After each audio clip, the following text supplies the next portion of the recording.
What's up, everybody, and welcome to Houston. Yeah! Oh, my God. Damn.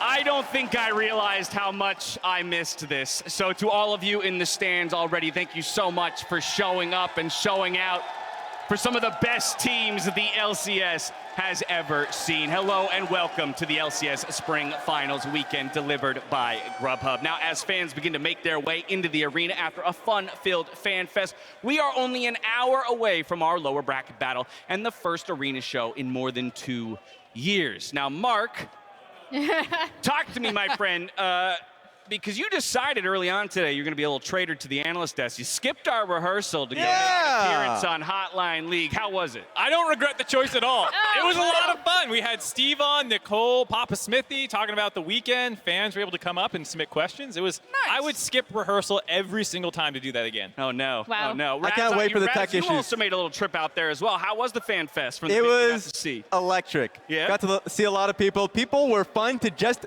be in a live event again. Yeah. It's been way too long, 2 years, and I remember one fan was talking about the fact that when he was living in LA, he didn't get the opportunity or the chance to come out because it felt so easy. I mean, and then now it's like it's been 2-year drought, so he's back at it. So like Nice. that's incredible to hear. We're 2022 spring. 2019 summer was the last time we had a live event in North America for League of Legends. Yeah. It's been a very long time. Yeah. So it's just, it feels great. I mean, even just how many people are here now, an hour before the games start, that we're here, even to watch Hotline League, like 2 or 3 hours before, you know Look, I'd say that there's an appetite for this, and it's great to I have. didn't realize Mark Z had so much pull. Had I that known was all me. Everyone Brought showed all up the early. fans in. Yep. Travis, I don't know about that, but the moment Yeah. Mark was Yeah, on the that's what it was. yes, there we go. I can't tell you how excited I am for us all to be here. Now, earlier today, we sent Tigris out to the fan zone to get a word from a notable local. Let's take a look. Thank you, Dash. With all of the local Texans that have come to join us at the LCS Finals, we do have one familiar face. I am joined by 100 Thieves head coach for Academy, Golden Glue. What's it like having an event out here in your native state? Yeah, it's long overdue, I would say. The last league event I was a part of was MLG Dallas 2012, so that was a decade ago, and it feels great. You know, the energy is like electric. There's so many people out, and I think it's going to be a really good time. My goodness, a full 10 years. There's also this additional element of we're in NRG Stadium, you know, Houston Texans. Does that mean anything special to you as someone with a deep league history, but also XP in football? Yeah, I mean, well, I think the coolest part for me is I get to see a bunch of the friends who I met like before I got into esports, you know, like the guy who introduced me to League Season 1, and like I got to meet up with them, hang out, and now it's kind of like I wanted to be a part of esports and League, and now to come back, it feels kind of like I'm coming home, and maybe it feels almost like I've made it kind of thing where I get to go do things like this, and it's really awesome. Any fun moments with fans for this kind of welcoming home that you've been experiencing? I just, you know, been taking photos, talking with them, and, you know, it's like people coming from my area where I live from, and it's just nice to meet everyone in person, and especially post-COVID, you know, it's feeling really good. Now, I know you've been on the grind with 100 Thieves as an overall organization. They've got a big matchup tomorrow. Have you talked with the team? How's everyone feeling?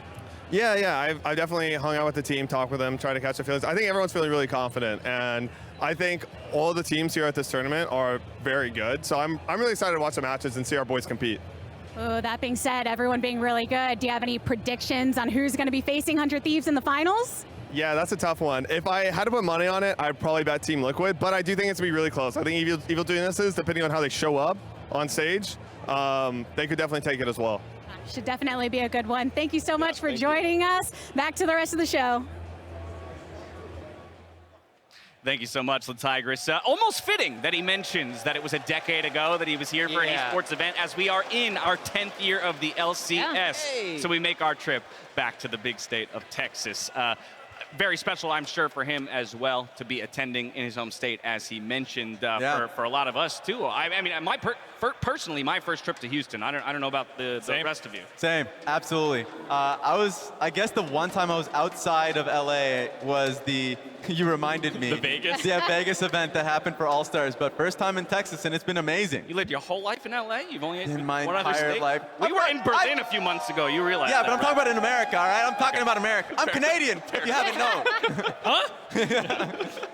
All right, well, as we work our way towards this lower bracket final, we have a couple of pieces of business to take care of. First and foremost, we have concluded the spring season of Champions Q, and we can now announce our season-long winner, and that is none other than C9's Shen, taking home 25 grand for his performance across the two splits. There we go. It's the champion, the first championship C9's won this split. We'll take it. There we go.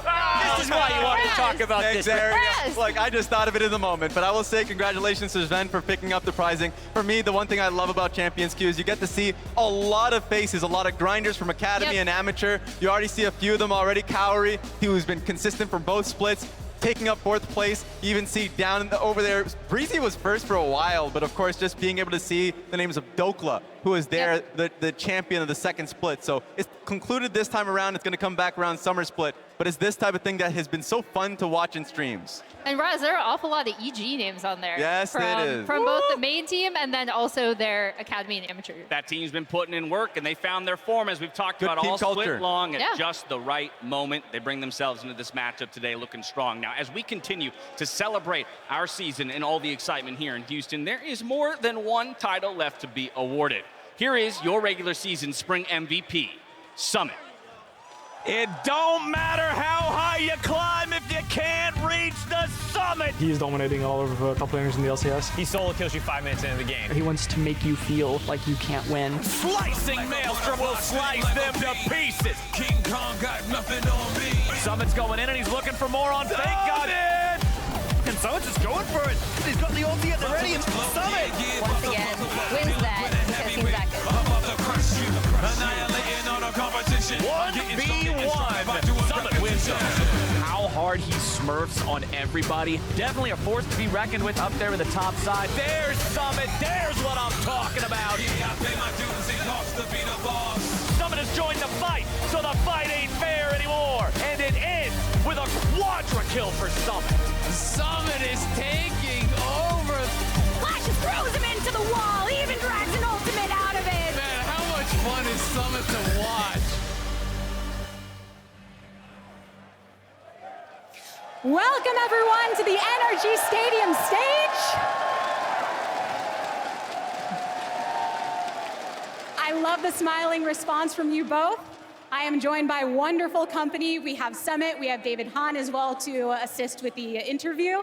So, after dominating conversation throughout the entirety of the Spring Split, we officially award you the Spring 2022 MVP. What does it mean to you to receive this accolade within your first split of the LCS?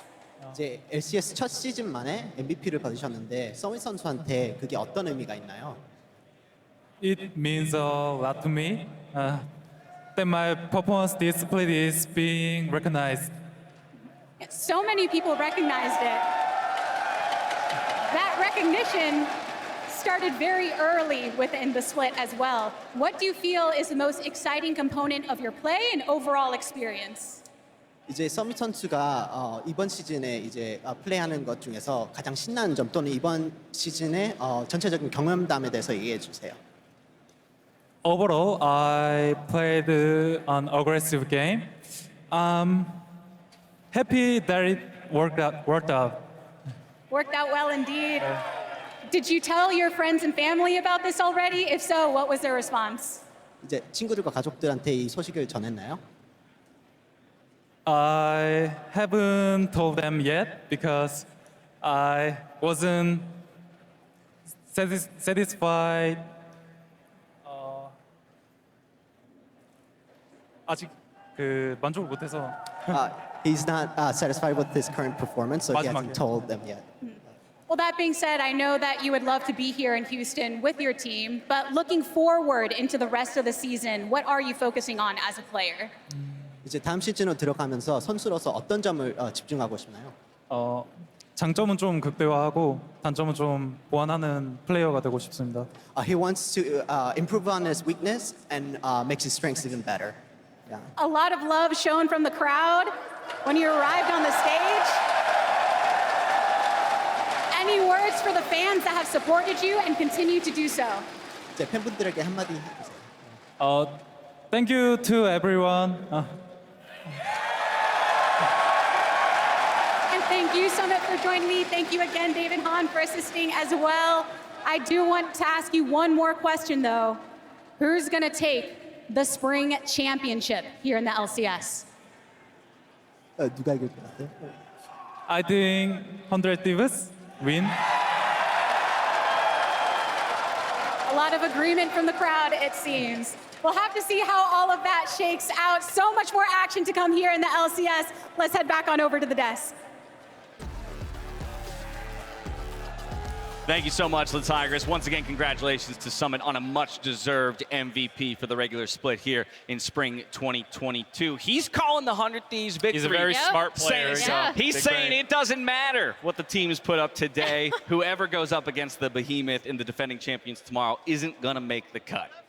Yeah, I mean, I don't want to tilt my hand too much about our predictions because we'll be talking about that, but he's very smart is what I'll say. I'm very impressed with Summit's answer there. Oh, you're playing it clean. I see you. I got a different point. I mean, I'm happy that it's just so refreshing to see the crowd reaction to Summit's MVP. Yeah. Yes. Honestly, because the way the split ended for Summit, with playoffs included, was so unfortunate, bad, and also toxic online. So when he's able to get that warm reception in crowd, just like the difference of having these like pockets of community that can be so negative sometimes, but knowing how many fans are here that are positive, it's just refreshing is the right word for it. Especially because if a player puts in the effort, or just in general have been thriving as he has been dominating in the regular season, they just want players to succeed.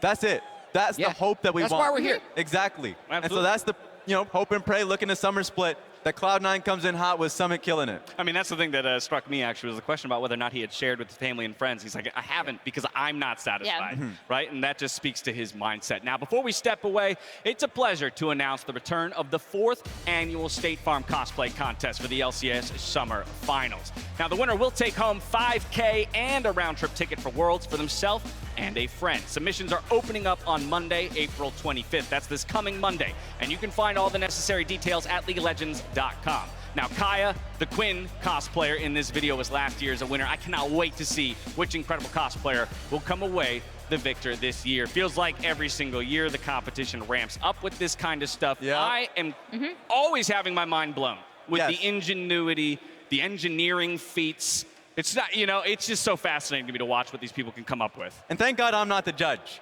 because I'm a simple man, and when I see like a Fiddlesticks cosplayer just hopping around, You're like, I'm sold. That's it. That's give it it to for him. me. Exactly. Yeah, and then the Jinx comes on. You're like, give it to her. Actually, her. Yeah, I had the unfortunate pleasure of being a judge one time. It was very difficult. There it I is. was glad to have a bunch of actual cosplayers along with me to make the job easier. We're going to step away for a quick break. When we come back, we'll continue to preview this series that we're all about to enjoy. Catch you back here in just a bit.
What's up, everybody, and welcome back to the LCS Finals, a weekend delivered by Grubhub, coming to you from the NRG Stadiums in Houston. Now, as we kind of turn our attention towards the match at hand, we got TL on one side, we got Evil Geniuses on the other. Or actually, maybe better said, we just have CoreJJ on one side and Vulcan on the other, because if you were tuned into Twitter over the last 24 hours, you'd be hard-pressed to have missed this back-and-forth conversation between the two. The kind of stuff I love to preview a match. I'm so happy they got the robotics championship in there. Yes! Shout out. It's a big deal. Yeah, we've been sharing a hotel with those guys, and they're having a current robotics championship, so I'm glad he snuck that in, you know? I hope your Glasc prescription is still wrong for this. All right, Honestly, the whole thread is brilliant. We are rolling through it, but if you haven't seen it, I highly recommend going and hunting it down on Twitter, because it just keeps going, and I think that's almost what's so impressive about it. Oh my God, we have another screen? Yeah, it just keeps going. There's four. I'm gonna call out Vulcan on this one, talking about how CoreJJ, old man, you know, old knees. He was the one walking with like sticks. Remember, he got Those are called crutches. I call them sticks. He sprained his ankle in the esports soccer match. He blew it out, but he was back on his feet quick. Vulcan, he's young. He recovered. He rebounded. And here comes Closer to cap the conversation. Closer shows up. Closer with the slam dunk at the end. Listen, here, Closer does slam dunk it, but Core and Vulcan did continue. Oh, they kept going. They just ignored him? Well, eventually Vulcan stopped, and Core was never going to stop. I'm convinced. He would have not slept. Core actually doesn't need that much sleep. That's an interesting fact about him. He only has 5 hours a night. It's a life hack. Like, some humans just need less sleep. That would be the he would have just kept going. Some pro players play solo queue late tonight. CoreJJ can just keep flaming away on Twitter. He doesn't need to stop. In a second language, I mean, what can this guy do? He uses his gamer hours for other things. All right, TL and EG, though, both of these teams have quite prolific histories throughout the LCS. Obviously, people will lean more towards the TL side in terms of thinking as an endemic org that has essentially existed throughout. But EG shouldn't be ignored in that regard, Mark. Yeah, people think of them a new franchise team. They actually did not come in right with franchising. It's a little bit later, and they came in with a bang. They tried to pick up the Cloud9 Academy players that were all very hyped up, and they wanted to win immediately, and that was actually their best split until now, where they got 3rd place. But then afterwards, it's been a revolving door of players. Every single split, one after the other, they have made changes, and they have been stuck in 5th, 6th place. And I think the change really started when Peter Dunn and Artemis and some of the coaching staff joined the team and started having more of a vision of what they were building to. They invested in younger talent. People like Danny subbed in last summer. Immediately, you saw how powerful he could be, even though they still kind of busted out in 5th, 6th after a strong regular season. And that's what makes this so remarkable to me, is now they've also added another young player in JoJo, and now they're up back into at least 3rd place. Yeah, I love how you can track their scouting through to developing those players in amateur and academy, now to LCS Finals weekend. And what's cool about that all for me, sorry, Raz, is that it just shows a level of commitment to the strategy, right? As we get a look at Fudge. The celebrity. What's up, my dude? Everyone hiding in the background. It's good to see you, my friend. But yeah, it's that level of commitment to the strategy, right? Because as Mark mentioned, they bring in Danny and they still finish 5th, 6th, right? I think it'd be very easy as an org to react to that and go, okay, well, that's not going to work. We got to go back to the veterans, go back to this other strategy. No, they double down. Let's bring in JoJo and let's go even harder. Exactly. I think they do a great job at understanding the system that they have, the culture that they have as a team, from the top down, from LCS to amateur, where Danny came from. And I think it's been working really well for them. The fact that they were able to slot in, remember, that first time contracts came in, won player of the game, and he looked so good because it was easy to slot into that team. And they've been only getting better. Well, Emily, let's talk a little bit about what this Evil Geniuses looks like. At the end of the day, they've found the most success they've had in a long time. Where's it coming from? So anyone who's been following a lot of stuff I've been doing throughout the split, including all of my neighborhood tactics segments, most of them have been on EG and how they cross-map trade objectives. So here, they actually allow the Rift Herald to go over, and the big focus is just funneling money into Danny. He's gonna chew through this entire turret, and this is not a one-off thing. This is something that was a regular characteristic of their playstyle going throughout the entirety of the split, where they would constantly give up objectives if they felt like they could get more on the map. And while I don't necessarily always agree with when they're doing it, I was really happy to see an LCS team do that, because I don't think it's always the best call to go for the neutral. Exactly. A lot of teams just really focus on that first Rift Herald and believe it to always just be the end-all, be-all. And for them as a team, even just off their last series, having to hear the words from Danny and what they prioritize as a team. They're intentional about the decisions that they make. Understanding the comps, being like, hey, we just want more gold, we scale better. So been a good call from them. Yeah, and I think that's something that they've been refining throughout the year. Yes. Objectives are one thing that seemed more planned to maximize gold on carries versus not getting objectives, but also just kind of taking random fights. They did way too much of that early on in the year, and they have slowly dialed that back to be a much more organized team. And we were talking in the Caster Green Room about like how good their teamwork actually is, which might not be something you expect when you have a 17-year-old mid laner, 18-year-old AD carry. And Danny actually talked about this last week when they're making these calls and when he talked to High. So we're going to hear from him now on like trading some of those objectives as a team, like you said, Jet. That dragon is spawning soon, and you'll see that your team actively makes a decision to not go towards it at all. And I'm wondering, does your team just not care about dragon? And if so, why is that? You actively choose to go for towers and gold. Can you tell me a bit about that team decision? Yeah, okay. So for our champions, Victor and Zeri, I think they are very gold dependent. Like, they scale really well with items. So instead of objectives, we just want to get as strong as we can before Instead of dragon specific. Yeah. Because you guys go for towers or herald. Yeah. Drag, so yeah. So we prioritize the tower gold, and then once we get maybe like 2 or 3 items, we feel confident to fight the soul point or the soul. Is that consistent regardless of what champion you play or what comp you have? Or does that change depending on like your team comp?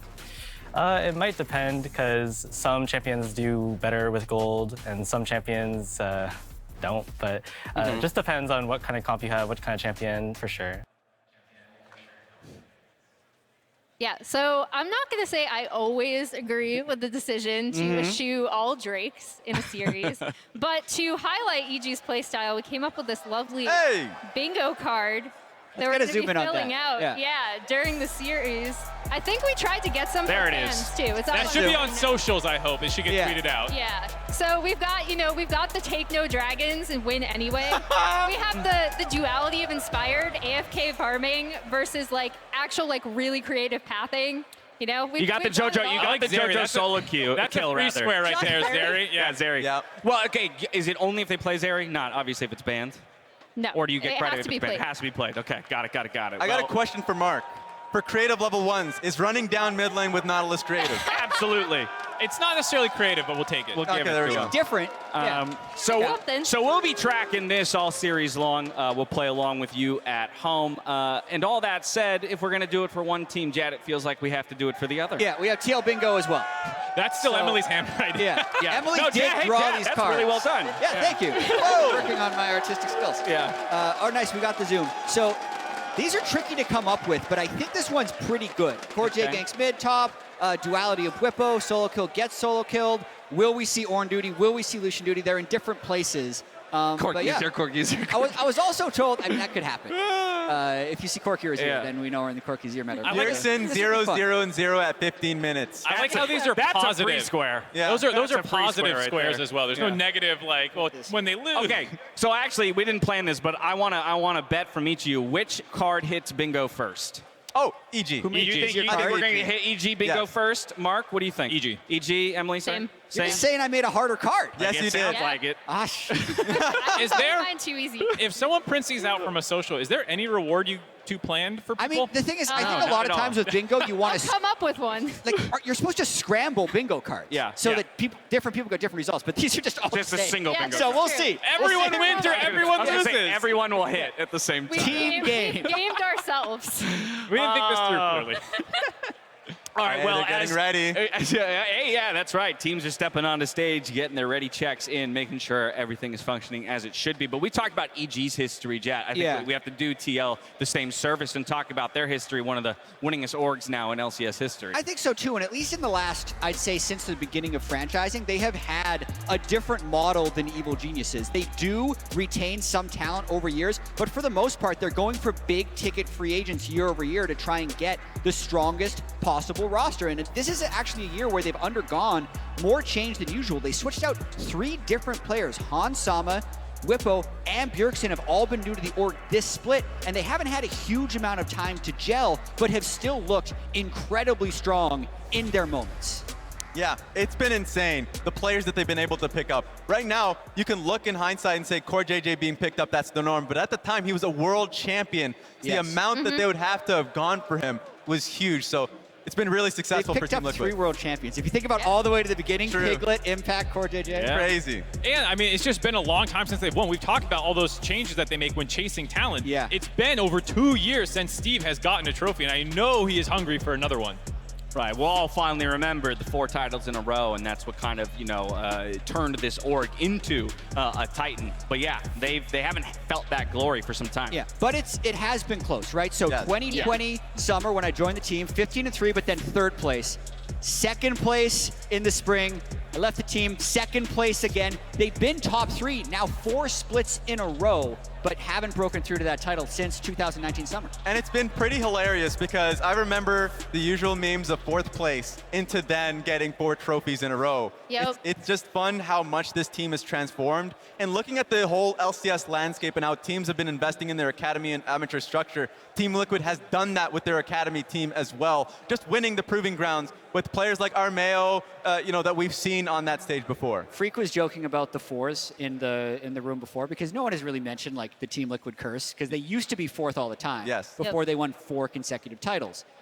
But if they win here, there will be 4 unique winners in 4 splits, which has also never happened before. But it'll be their 5th title, so who knows if they're cursed to be stuck on 4 forever. But you also just mentioned that it's been 4 splits since they won, right? Correct. Yeah, so Nice. it feels like they're due. It's scripted. It's scripted, guys. Hide the book. If you look for 4s, there's a lot of them. Of course there is. I want to jump back actually to a point you made, which is about the amount of turnover this split with 3 new players coming in. They even had to sub a bit throughout this split. But basically, same question I asked to Emily about EG's playstyle. What does this version of TL look like? How do you define the way they approach the game? I'm not sure if they completely know yet. Okay. Because where they found the most success has been with generally strong scaling team fighting compositions, but they stretch a lot, right? Like, honestly, the first 2 games they won against 100 Thieves, they were actually outpacing them and winning those games in the early game. And when they went back to late game team fighting, they lost game 5. So I'm wondering what they're going to switch to in this final game. All right, maybe still trying to lock it in, but we can say one thing for sure, Emily, that with Bjergsen's return back to the LCS, there are still some quintessentially Bjergsen things that must happen around him. I hand it over to you for our State Farm neighborhood tactics. Yeah, so this was actually Jat's cast, and I'm super glad you brought up those first 2 games, right? Because we're going to take a look at something that was like a Bjergsen staple. So anyone who's watched LCS for a long time, after this mid lane play happens, you are going to see something that like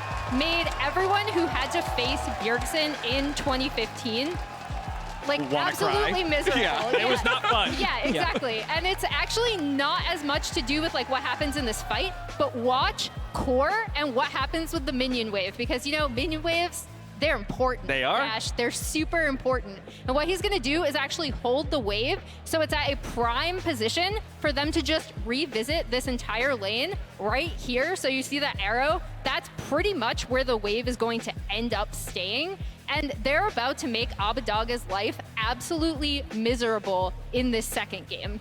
What I love about this is worst case scenario, you just have a freeze. Best case scenario is exactly what we have happen here. Even Huhi looking to try and aid his team. And it's honestly because Abadaga is saying, I can't farm safely, cover me. But TL is ahead of the play, so they're actually bringing a 3rd person, which is why Bjergsen flashes in, misses the chain, but it doesn't matter because they've been setting up this play pretty much the whole game. This is the clip that we found, but they were running this for the first 10 minutes of the game. And people always debate, is it the team that's setting Bjergsen up or is Bjergsen doing this? And the reality is it doesn't matter. This is a thing that you do as a team, whether it's them calling it or Bjergsen. He's been doing it for years, as we've said, and it's something that you have to be aware of. If your lane state gets screwed over mid, it's not going to be, I'll break it myself or just bring my jungler, because TL will do the exact same thing. Yeah, and I love that that's the focus in this example for Bjergsen. They will do it for Bwipo. They will do it for bot lane. CoreJJ is the type of person that's like, Hansama, peace.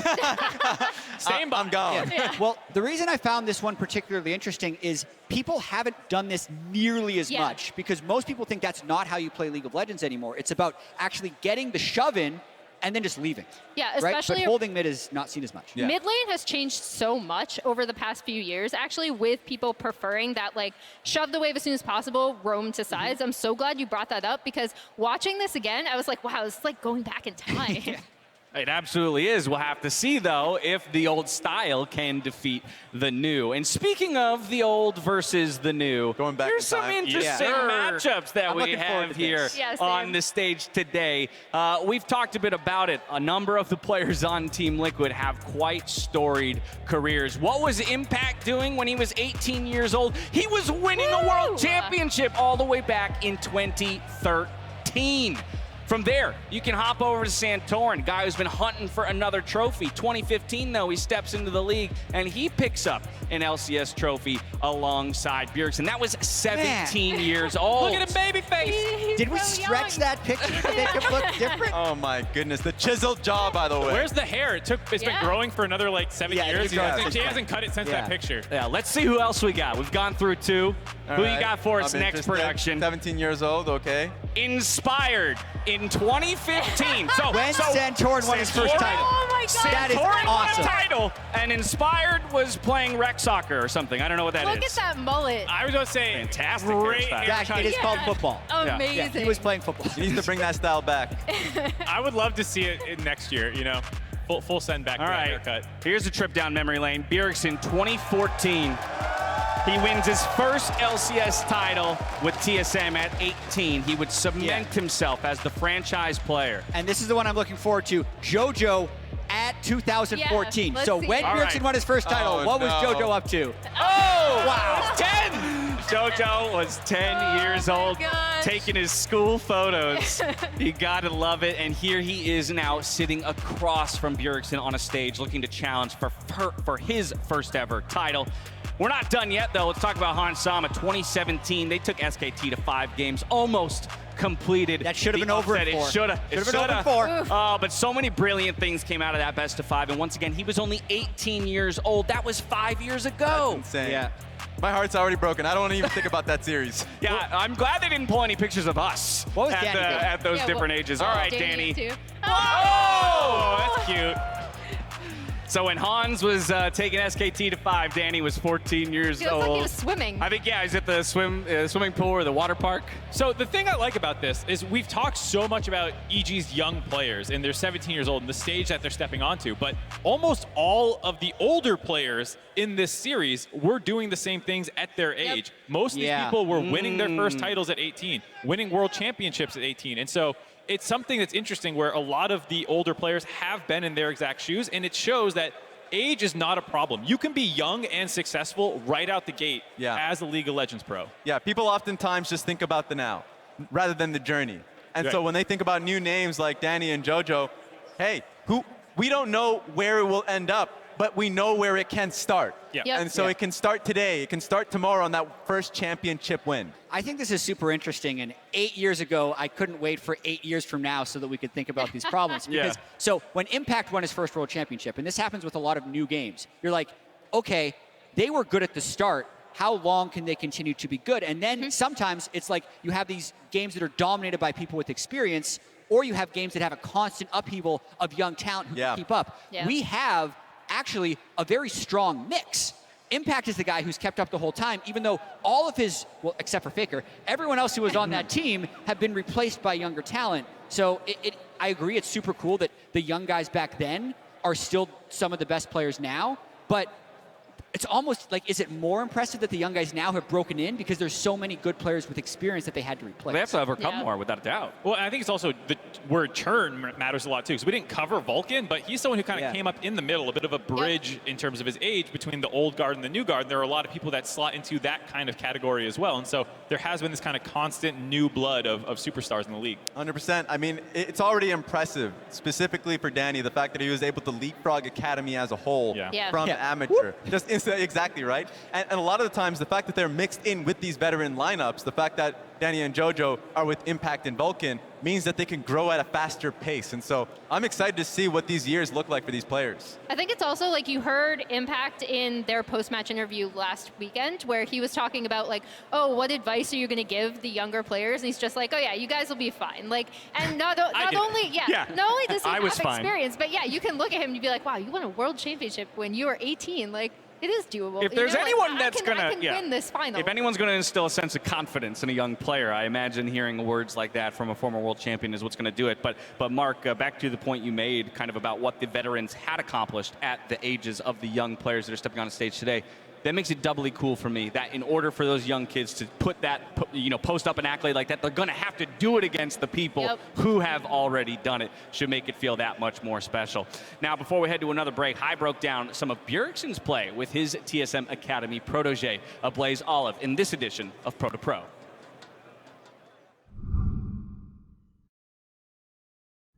Hello everyone, I have Blaze Olive with me here today, and we're gonna do another Pro to Pro, and I'm just gonna basically be watching a lot of stuff that Bjergsen does and ask you about it. Number one, a lot of people, for you guys at home, the reason why level 1s change, where people do different setups or different starts, is because they practice that in scrims. So they might get killed level, like 5-man ace at level 1 or something like that. So I have a question really quick. You'll see that Bjergsen starts Sweeper here. Is that something that is pretty common nowadays? I don't think that many mid laners start Sweeper. Can you tell me if it is and how you feel about it, and do you like it?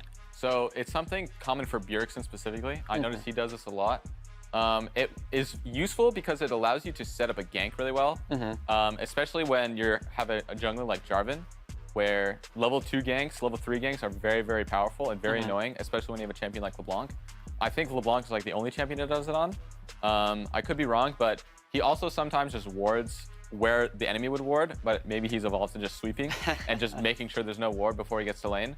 I think it's like definitely like a good idea, but if there's no like follow-up, then it is risky to not have a ward yourself. Right, right. And you also gain a lot of power because, say, for example, you have the push, right? You then can go ward the enemy jungle. So that's also like a trade-off that you do. It's very helpful to have that, yeah. Fair enough, cool. So I have a second play here that is a quote-unquote cool gank. I don't know who told you it was a cool gank, but, you'll see here that Jarvan is basically going to be sitting in this bush for quite a while. And my question basically is, do you feel bad making junglers sit in a bush for quite a while to make a gank work? Because there's no way this gank works if they just run at him. So Bjergsen has to run off to the side to pretend he's either ulting away or running away. And that's why this gank works. I always feel bad for my junglers. So I just want to know how you feel about these kind of plays.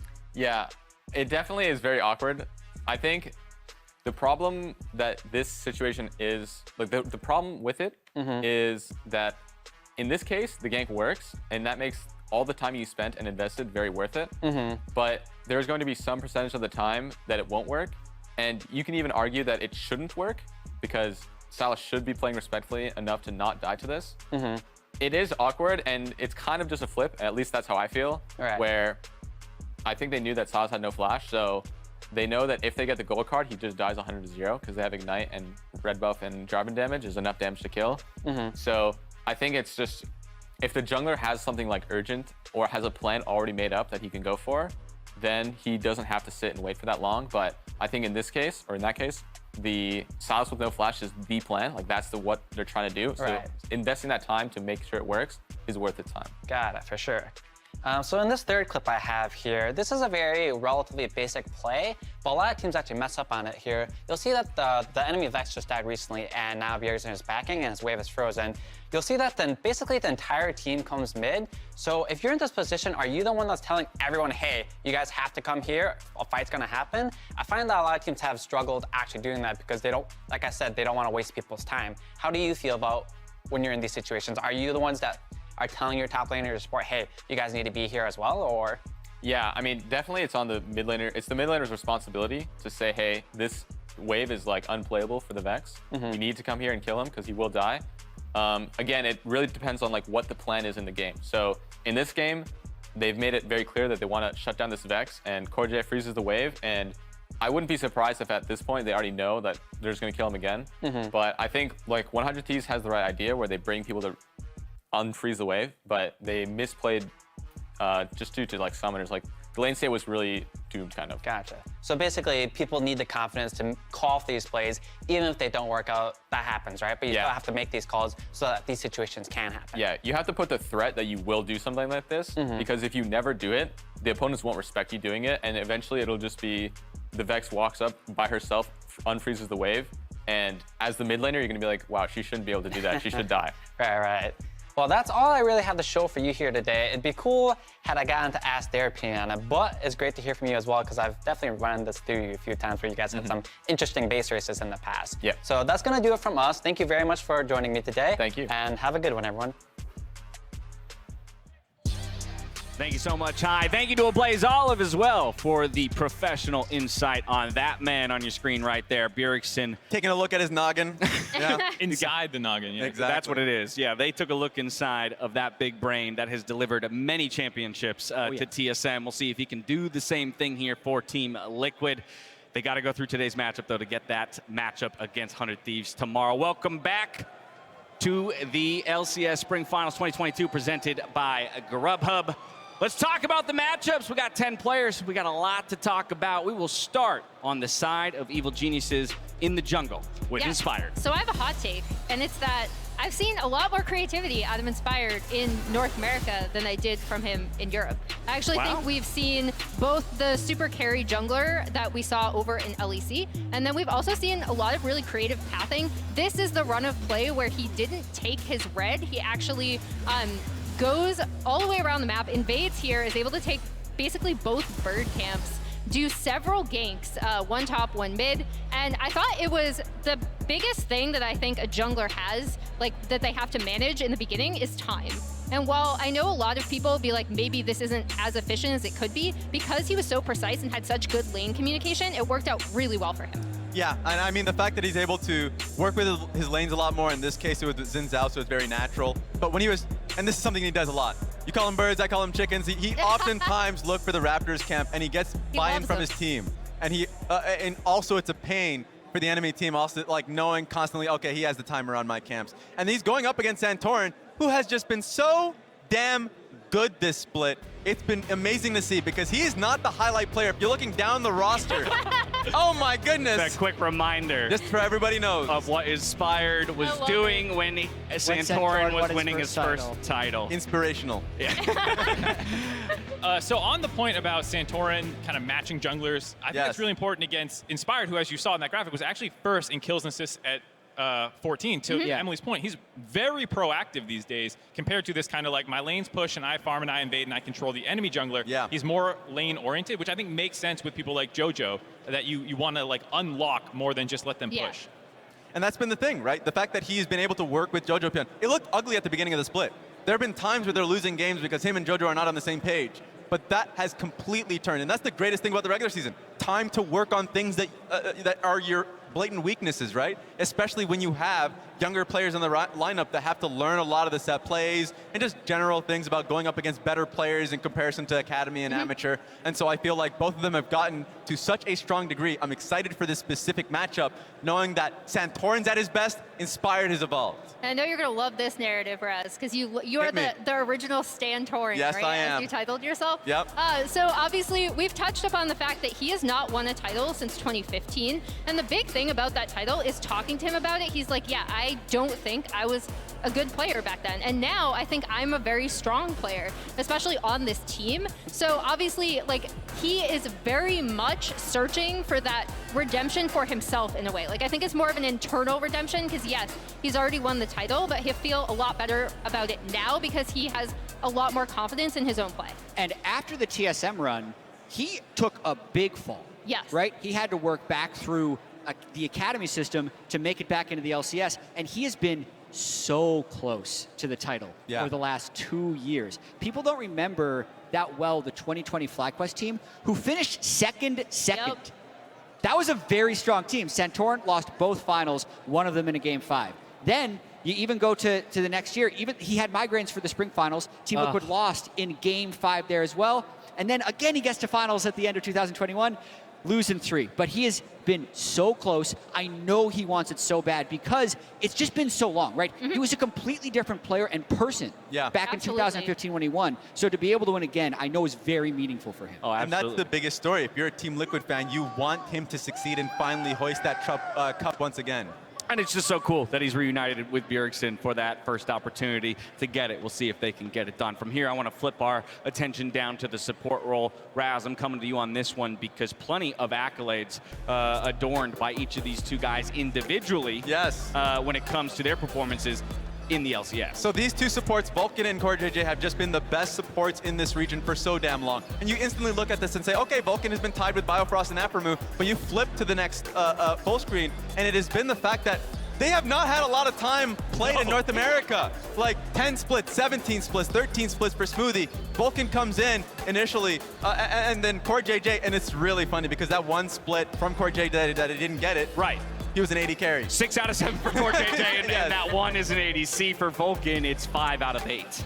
Yeah, and the last thing too is for CoreJJ, 6 of the awards that he was able to get, 5 times he was first all-pro. Wow. And then Vulcan only got 1, but a lot of times if you're dealing with CoreJJ, I can understand. Well, yeah, it was the one time they finished 9th when TL was kind of imploding, and I think it speaks to their head-to-head matchup as well, where it feels like more often than not, they are undisputed the best 2 supports in North America recently, but you know, CoreJJ kind of beats them out a lot of the time. Just directly a little bit, ends up with the championships, ends up with a lot of the times when they're actually against each other. There has been some times that Vulcan has gotten the best of him. But I was going to say, 24-20 actually is not as big of a spread as I might have thought.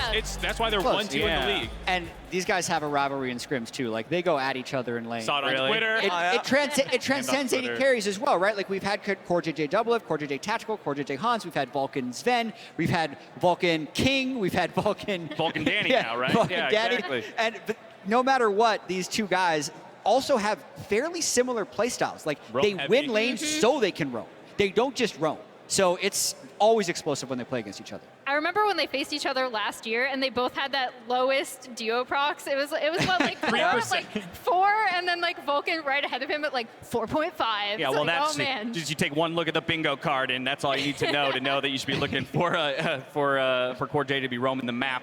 From here, we're going to the mid lane because again, it was so much of the focus of our conversation around the new versus the old, right? Bjergsen is stepping back onto the LCS stage to be a competitor again.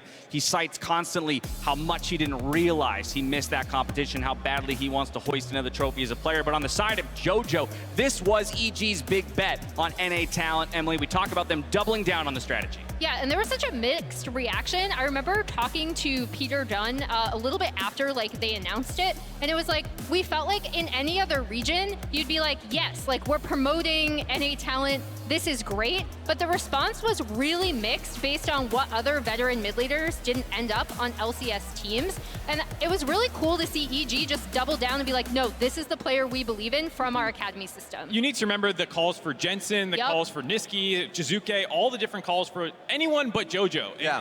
There were supporters, but it was mixed when you saw that graphic. People thought it was going to be a bust, especially after such a hot start in lock-in, which then led to a bit of a But the 3-0, right? Yeah, as well. 3-0. Yeah. And so that was something that people used for ammo. Yeah, and that was, I would say, I would come out and say that I was a doubter. I was a doubter in the sense that, yes, I was, simply because if you want to be a championship team, you're bringing in Inspired, you have Vulcan that you also brought in as a team. You want to aim for a championship, and a lot of the times development and championship are just going on opposite spectrums. I remember Fnatic when they brought in Adam and had Bwipo in the jungle. I was also skeptical then.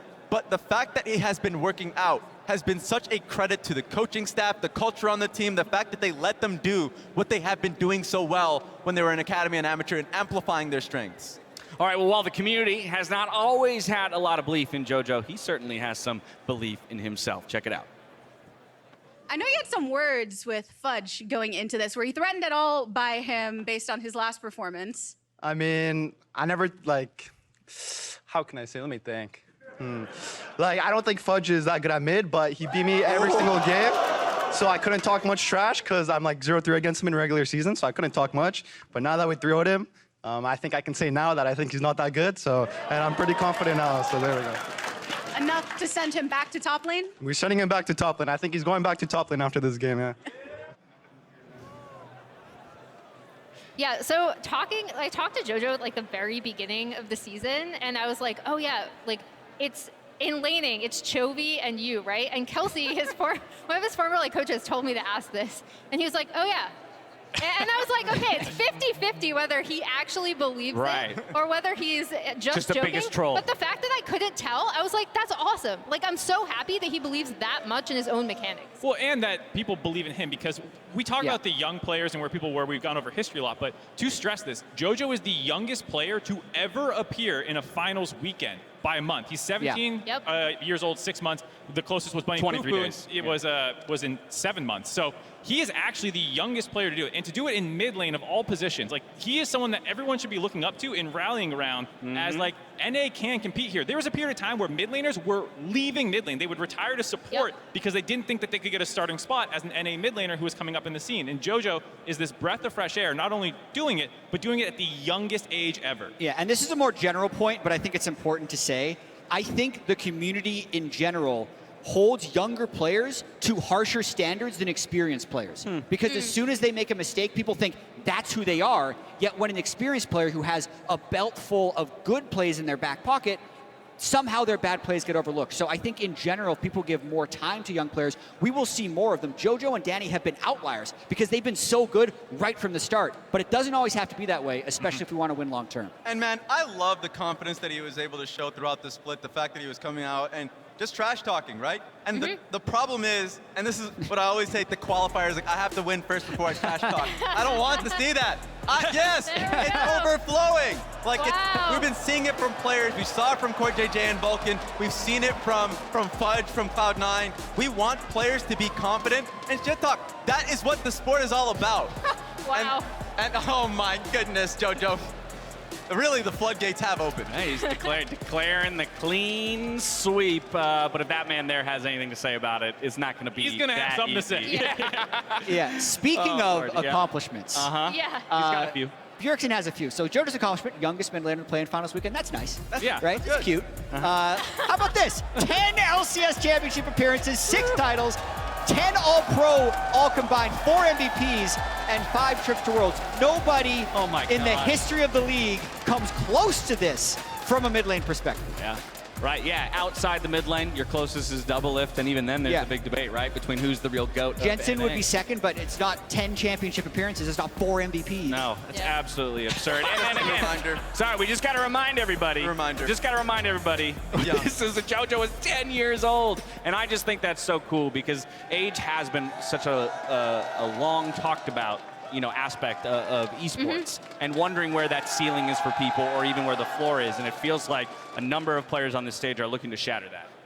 JoJo saying, your time is over, old man. Time is now, old man. That's what he's saying. So it is funny because we talk about the youth side of this discussion, but Bjergsen's on the other end where people are like, aren't you supposed to be done being a pro by now? And the fact that he retired, came back, and I think the spotlight angle that you're talking about for young players has been on Bjergsen. I was asking people, like, where do you think he's playing compared to his peak? And some people are like 4, 5, it feels like he also has something to prove that, like, I'm not washed, I'm not bad, I'm going to win another championship. Shut up, please. Wait, sorry, I want to... In a way, I was going to say, that's a lot more illustrative of his peak, though, than... That too.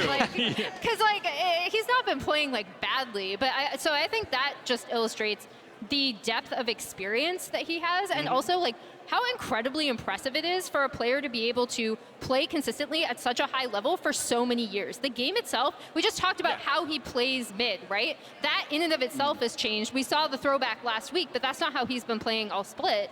So he's had to adapt and change and evolve over the years, so that just makes all of his accolades even more impressive. And he's so self-reflective too. At the start of the year, he said, I also don't think I'm at my peak. I have to work up to that, and I hope people give me the time to get there. And I think he is starting to reach that point now at a critical era where he's playing Ari and hard smurfing on people in these best of 5s.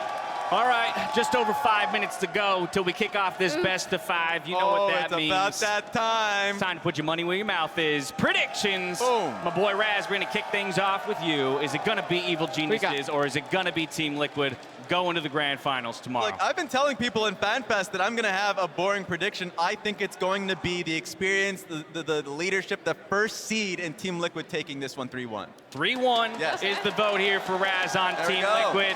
I'm just getting a sense of where the crowd is. Okay, you got a few people behind you, but that wasn't overwhelming. Mark, what about you? Like I said, the time is now, old man. Oh, my goodness. 3-2 for EG? I like the aggressiveness we've seen out of them from level 1s, from drafts, attacking them as a team. Their game plan versus C9 was incredible. I think that they have all the momentum right now and a lot of support from people behind the scenes talking about how good they are, and it finally feels like that's appearing on stage. It seems like they got that amount of support in the crowd as well. Bigger cheers for that prediction. Emily, what do you got for me? All right, so I learned from my good friend Mark Zimmerman here that you can make different predictions on different things. Oh, yeah. Oh, no. So I was a guest on the dive, and I believe I said EG 3-2 there, but I flopped. You left me. Yeah, Oh, no. I did. That's And so Raz's now- job yeah, to flip-flop. I know. You're flip-flopping? I'm sorry, Raz. Don't No, steal I- his thing. Stealing your thunder. This is the church of flip-flops. Yeah, It's Raz's whole thing. 3-2 TL. Oh, 3-2 TL for Emily. All right, so a close series either way. Jad, I turn to you. I think being the favorite in something is very hard because so much about life is setting appropriate expectations. Said somebody who was a favorite right? in everything he's and I ever think done. something Bjergsen did well when he came back is he set appropriate expectations. It's going to take time for me to ramp up and get better. Hating us. Yeah, I think so. Yeah. And also, the last time they played, it was very close, 3-2. It was? True. But I would actually say TL in a 3-1 or 3-0 if I felt like they were completely on point. Uh-oh. But because of how close the last game was, the fact that I do think they're favorites, I'm going to repeat 3-2 TL. It's no bait. There's no bait. I just had to tell a story. No, you literally just walked us in a circle. Yeah. Maybe I'm changing Oh my my goodness! mind. All right. It's a process. Control C, Control B from the previous matchup is what you did. Oh my goodness! All right, 3 votes for Team Liquid on the desk, 1 for Evil Geniuses. But we're not the only people in the building who are throwing out predictions. We got a few others to show you. First, we're going to start with the rest of the broadcast team and the on-air. Oh, wait a minute. Pool. That's very. Whoa! Whoa! I'm actually. I Pasty, am. Mark, and Phreak. There are 3 votes here All right. for EG, and interestingly, yeah, 2 of them are Well- the 3-2 call, and 1 of them is the 3-1. This is what the graphic looked like for TL versus 100 Thieves last week, and I was on the 100 Thieves side, and I was true. right, so You it's were. probably going to happen Congratulations. again. High and Captain Flowers out there with the TL 3-0 I hope prediction. not. I am. Captain Flowers is a 3-0 only kind of guy. I hope not. 3-0, 3-2. I think the people in this stadium want a longer series. Do you guys want a longer series? Let's go. Oh, come on. You could give us a little bit better than that. Who wants a full 5 games? All right, okay. We'll see what happens We'll see. when Silver Scrape starts piping into the building. What about those of us who are not on the team? We got Meteos, Double Lift. Oh, no, throw it back up. No, it's It all was right. almost entirely. Hatsama! I agree with this one. Woo! It's a good decision. It's a good All right, call. let's see what those There's in the only community one think. EG in there. Scooch! Wow! Scooch knows what's up. Yeah, Scooch, good decision there, Scooch. I am actually a little amazed at how heavily TL favored the predictions are. It's hard to be a favorite, Dash. Look, they're a first, oh my God. They're a first seed for a reason. I understand this completely. The thing is, the problem is, Evil Geniuses have really just been upending a lot of expectations. 4th seed, tied technically. They had to go through an entire tiebreaker so they don't get that 6th seed. And they have been smashing in playoffs, and I mean, that was a close series versus Team Liquid. Mark, okay, you got something? Oh, I was going to say, producers just hitting us in our ear that Kobe is apparently very adamant to call him out that he's also an EG 3-1 predictor. Okay. So okay. he wanted to. Wait, was he not on the graphic? Why didn't he I think make he it was, on but there? I think he was. He just He wants to swap Oh. it. Oh, he's I mean, flip-flopping. so if EG wins, Yes. right? When they won their games in the previous matchup, it was through smashing Team Liquid in the early game, right? Ornn is going to be a question in this series as well, right? Because Team Liquid lost so much to Ornn, and Impact can play that so well.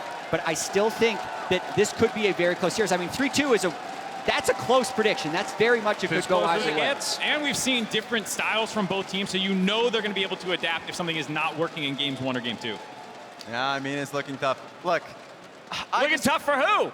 I think it looks tough for either team. It's tough for the It's kind of a reality. It's tough for the predictions. Okay. Because you go to the Fan Fest and there are so many people just saying different names. And Yeah. at first I didn't expect to, I just didn't think there were going to be many EG fans. But there are a lot of Evil Geniuses fans here in this stadium. How many EG fans we got? Yeah, we got a few. It's the perennial powerhouse in Team Liquid with the front man Bjergsen returning to a finals weekend. Let's see if they can take it and earn that rematch against 100 Thieves, or if it'll be all Evil Geniuses. Let's get to the stage to kick off finals weekend, delivered by Grubhub. When the pressure gets on, like, the thing you always worry with talented young players is that you will fold under pressure. Danny is going off. Zeri is disgusting. And Danny is going to find 2, make it 3. The man has the penta in his eyes. Another penta. Go for it. Danny penta. It seems to happen all the time. Danny, the penta kill machine. And the opposite has happened to Jojo and Danny, I'd say. gonna have to run as fast as he can. Jojo just fending them off. The fight is what they want instead. Inspired pops it. Oh, not the over the top. It's picture perfect out of EG. Gonna find 2 kills already. North America's a new hope, new talent, new team. There are some teams that if they're towards the top of the standings will always be the teams to beat. At the moment in North America, Team Liquid. But they're here again. The chain, the double knock up the done. Just everything lands. World domination. There is another level that TL can absolutely reach that we haven't seen yet. 1, 2, 3, beat Han Sama running away, but the chase is in for the Vex. Babadaga, he's getting kited. Oh, Han Sama, you gotta believe it. Now Evil Genius has to go up against them, and you have to believe that Team Liquid is the favorites in this series. In time, realize, all right, this is dangerous. TF going to be in range, and that's going to be a lot going on. Just change the crowd go again. They're going to knock him down. TL gets kill number 3. That is a rematch of the 5-game series that opened playoffs for Team Liquid and Evil Geniuses. Of course, the winner moves on to challenge the 3 seed and defending LCS champions in 100 Thieves.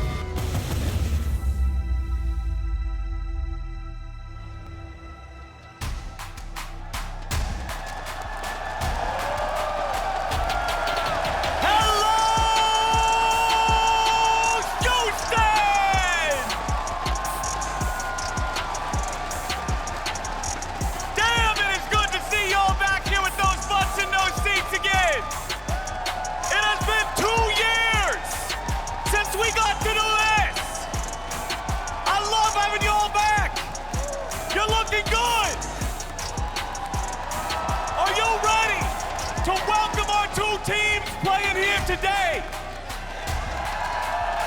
Well, all right. Coming up first, the higher seed and more trophies than most of us can already dream of. Please welcome Team Liquid.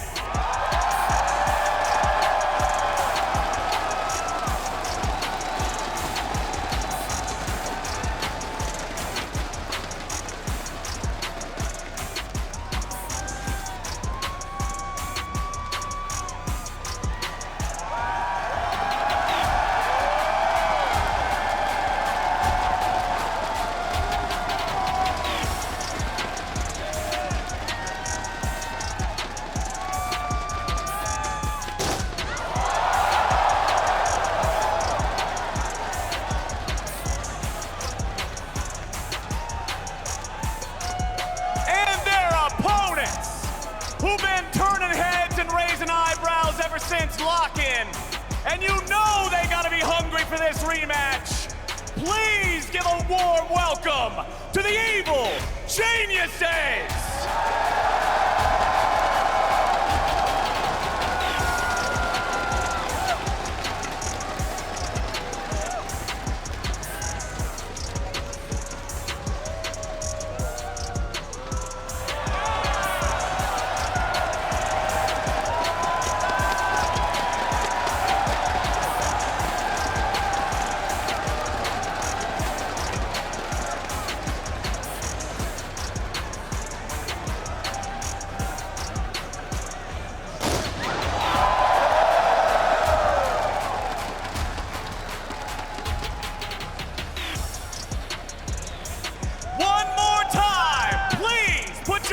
Together for Team Liquid and Evil Geniuses!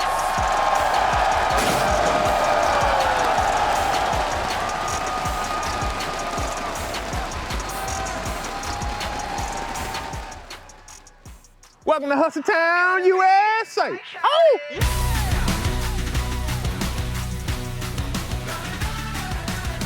When I first came back, I didn't even know if we would be able to play in front of a big crowd in the stadium again, but as soon as we heard that that was a possibility, that really became my first goal. And now I've made it. I'm not playing in the grand final just yet, but it's not going to feel good unless I take it all. Say you wanna make it on your own. It's nothing but a fantasy. Last time I won LCS was 2015 Spring Split with Bjerg, actually. So it's nice to have him back on my team. That probably, hopefully means that I'll win this time around, because I think that was maybe the magic that was left out.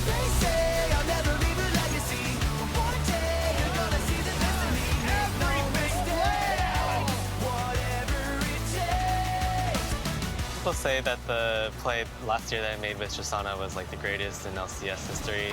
As a new player, you kind of want to have that kind of recognition. But being a champion matters more than having a highlight play or a pentakill. We eventually fell short, so I want to bounce back this year.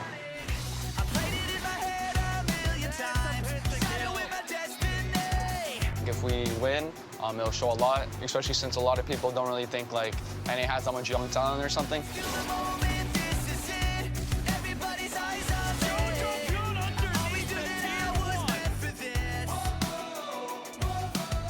It's gonna be the biggest accomplishment of my life. Like, I never played in this stadium, but I'm not even nervous of it. I feel like it's just destined to happen. I'm gonna accomplish this and I'll win back-to-back. I definitely get the feeling that 100 Thieves is getting a little ahead of themselves, and they have been performing pretty well this playoffs, but I think they're far from being a team that's gonna, win multiple championships in a row, and we're here to stop them. Well, if Bjergsen wants to beat us, he needs to qualify for the finals first.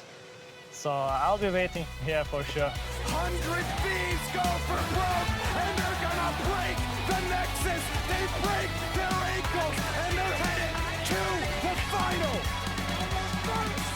These moments are what you play for as a professional player, as an athlete. Like, this is all we care about. This is what we dream of. The competition is nothing without the fans. It means a lot to me being on the big stage and, have my family and friends watching me and all my fans watching me.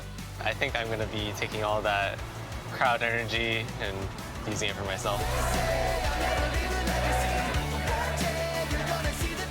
It's been 2.5 years since LCS was off the fans, off the stadiums. Winning first finals back here, it will mean a lot. We are planning to go back-to-back and beat these iconic players.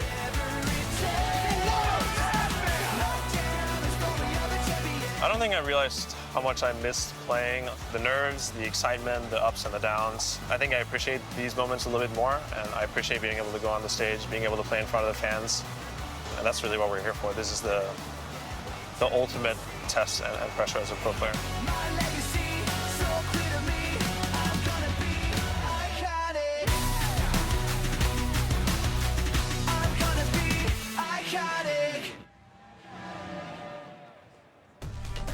Hello and welcome back to Energy Stadium.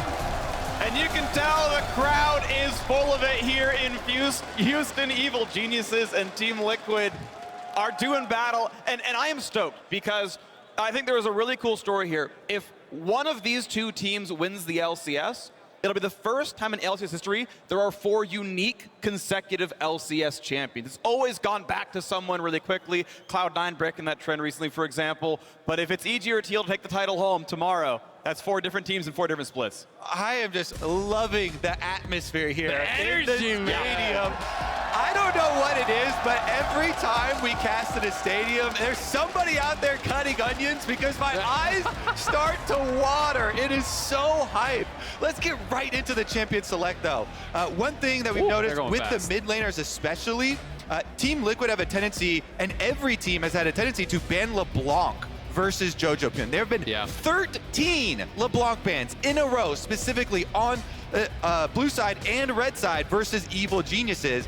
Last time they played, because this is a rematch, the Rise also supplementing there. That is what JoJo went to after the LeBlanc was banned. Meanwhile, the Ahri, Bjergsen's go-to, that has been the target ban for the Team Liquid mid laner. I mean, EG, they have what is the most dominant mid laner in the laning phase in the league. jojopyun is reputed for that, so it would be surprising if LeBlanc is not going to get banned out here. Ahri has been taken away from Bjergsen. I think that has been his best carry pick. He was shining on it at the end of the regular season and in playoffs.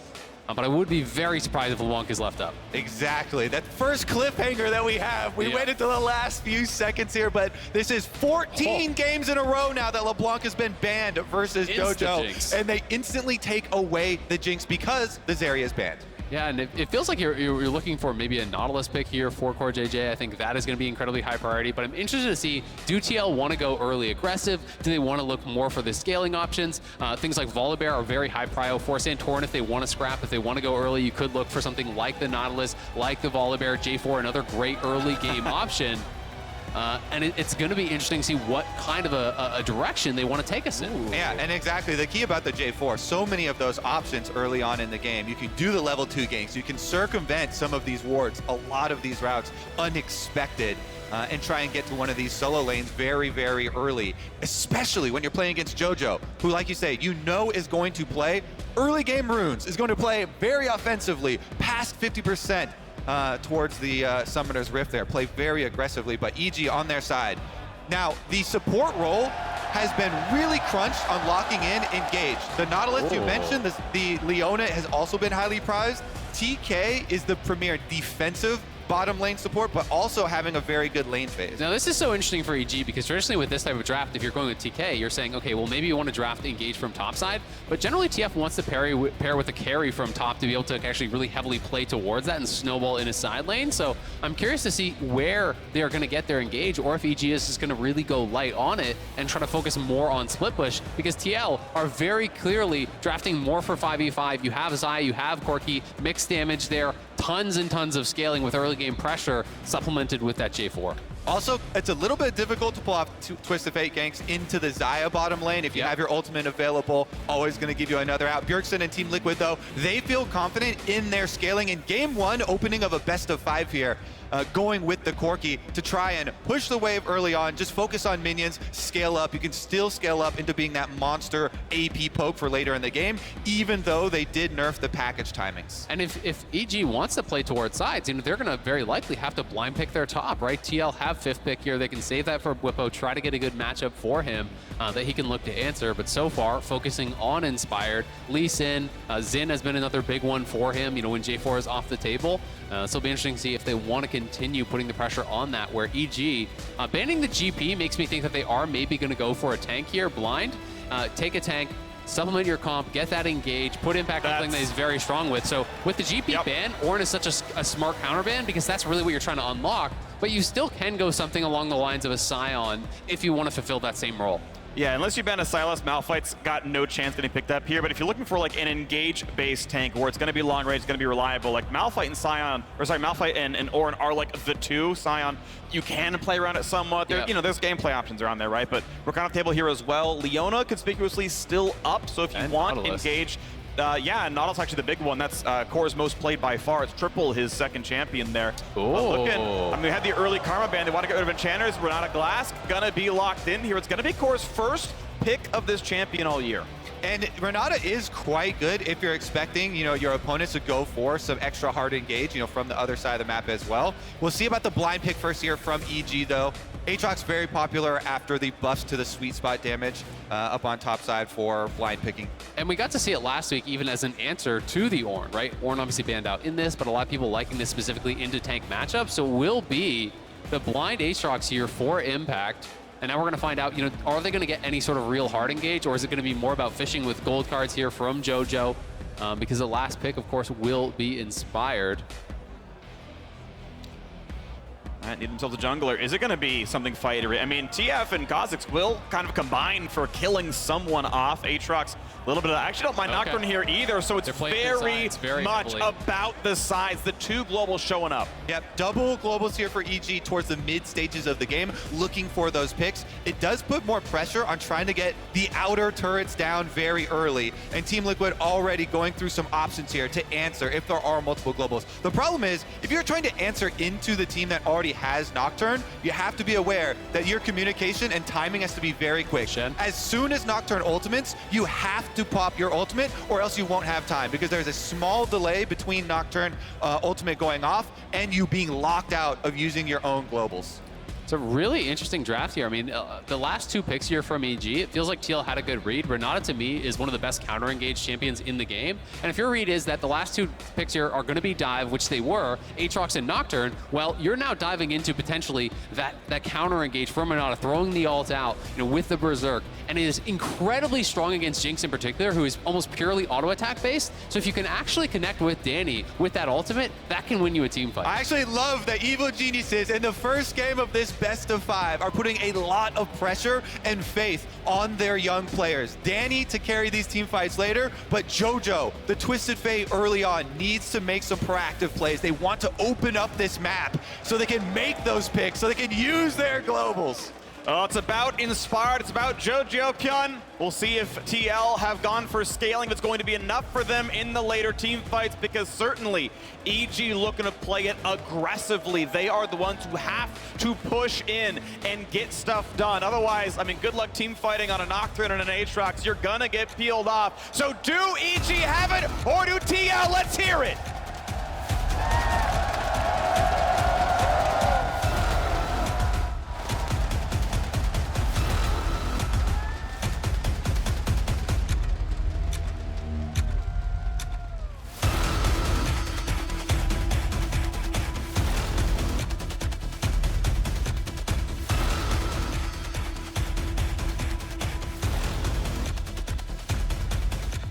It is time for Summoner's Rift. It's time for Game 1. Team Liquid and Evil Geniuses. TL had side choice. They picked red. EG came out swinging. They got double globals. Let's see what they can do. I'm already so excited for Game 1 here. Bwipo with the Ignite on Shen, so he is playing to try to kill the Aatrox. You take the Ignite to get aggressive in the 1v1, and is going to put a lot of pressure on him to play this matchup well. So much of this matchup is about timing the parry with the passive auto attack, from Aatrox there, that bonus damage, and timing your taunts very well, because if you mistime the taunt, you can get queued out of it with the sweep spot or pulled back in by the chain, and that can be devastating. So we're going to see how aggressively Bwipo wants to play this. If you get chained up, is he taunting in instead of away to dodge those first 2 sweet spots and look for a kill? I am so ready for this rematch from the upper bracket. It went a full 5 games previously. Evil Geniuses versus Team Liquid Game 1 here for who gets the spot in the finals. We see a quick scrap in the top side. That 5-game series were the only games EG won against TL all year. The 2022 record is 8-2 in favor of Team Liquid. EG, for the most part, have not had a snowball's chance in hell, but we'll see if they can turn it around here. And it's so interesting seeing these 2 top laners, very, very clearly, Impact is so aware of what Shen wants to do. They're fighting over the placement of the Keyblade. Bwipo was actually trying to put the Keyblade up far in the lane so they can get the early pull through at level 1. Movement. Impact was fighting him for it, trying to harass him with that. I'm going to trade back and forth right now with the Q and the shield and a grasp as well. That auto's going to look pretty good. Impact will have more sustain in the lane. Obviously just has Omni-Vamp in general from level 2 onwards, but Bwipo getting the better of the beginning of this. Exactly, and Bwipo doing a good job too, working around the cooldowns. Seeing the early Qs come out from Impact, knowing there's nothing left. Oh, he got the extra attack speed. Yeah. He got every one of the empowered autos. Shen, baby. We gotta fight, though. We gotta fight. Hansama gonna be slowed down. Q would stun, but the minions are in the way. Hellfire lead. CoreJJ trades back in, lands a bit. And in these all-ins, you have to remember that Hansama has been forced to take cleanse because of the Twisted Fate coming from mid lane. So you are basically down an extra combat summoner. In this exchange, it was heal from Danny for the Ignite from CoreJJ.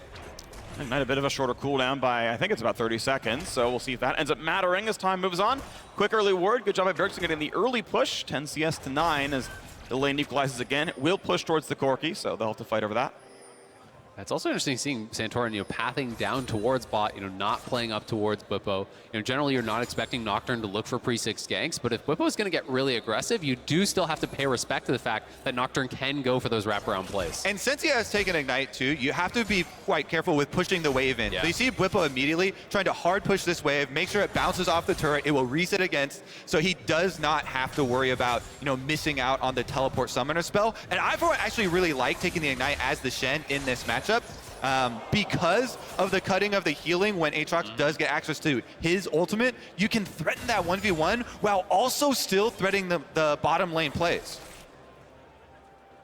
Bot lane's pretty chill right now. CS lead, 14 Liquid side, but there are still minions to farm. Santorin gonna have no problem getting the bottom scuttle here.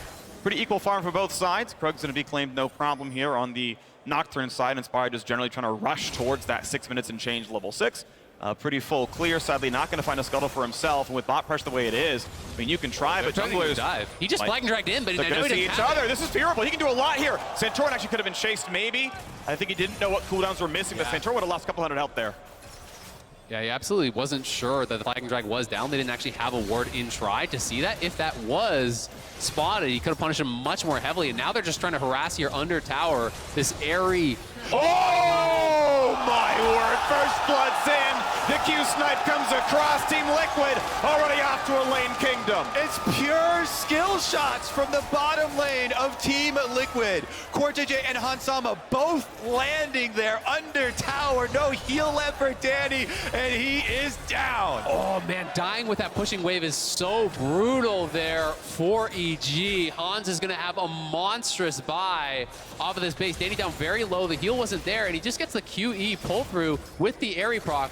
One feather to the side. Danny tries to move over to the edge to farm this up.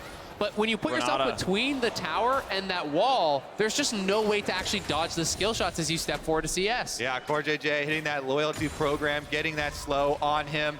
Huge stuff here from the Team Liquid side, from the veterans. And this is one thing you look out as well in the big stadium. You watch, especially in the first game, are players a little bit more timid to committing to some all-ins?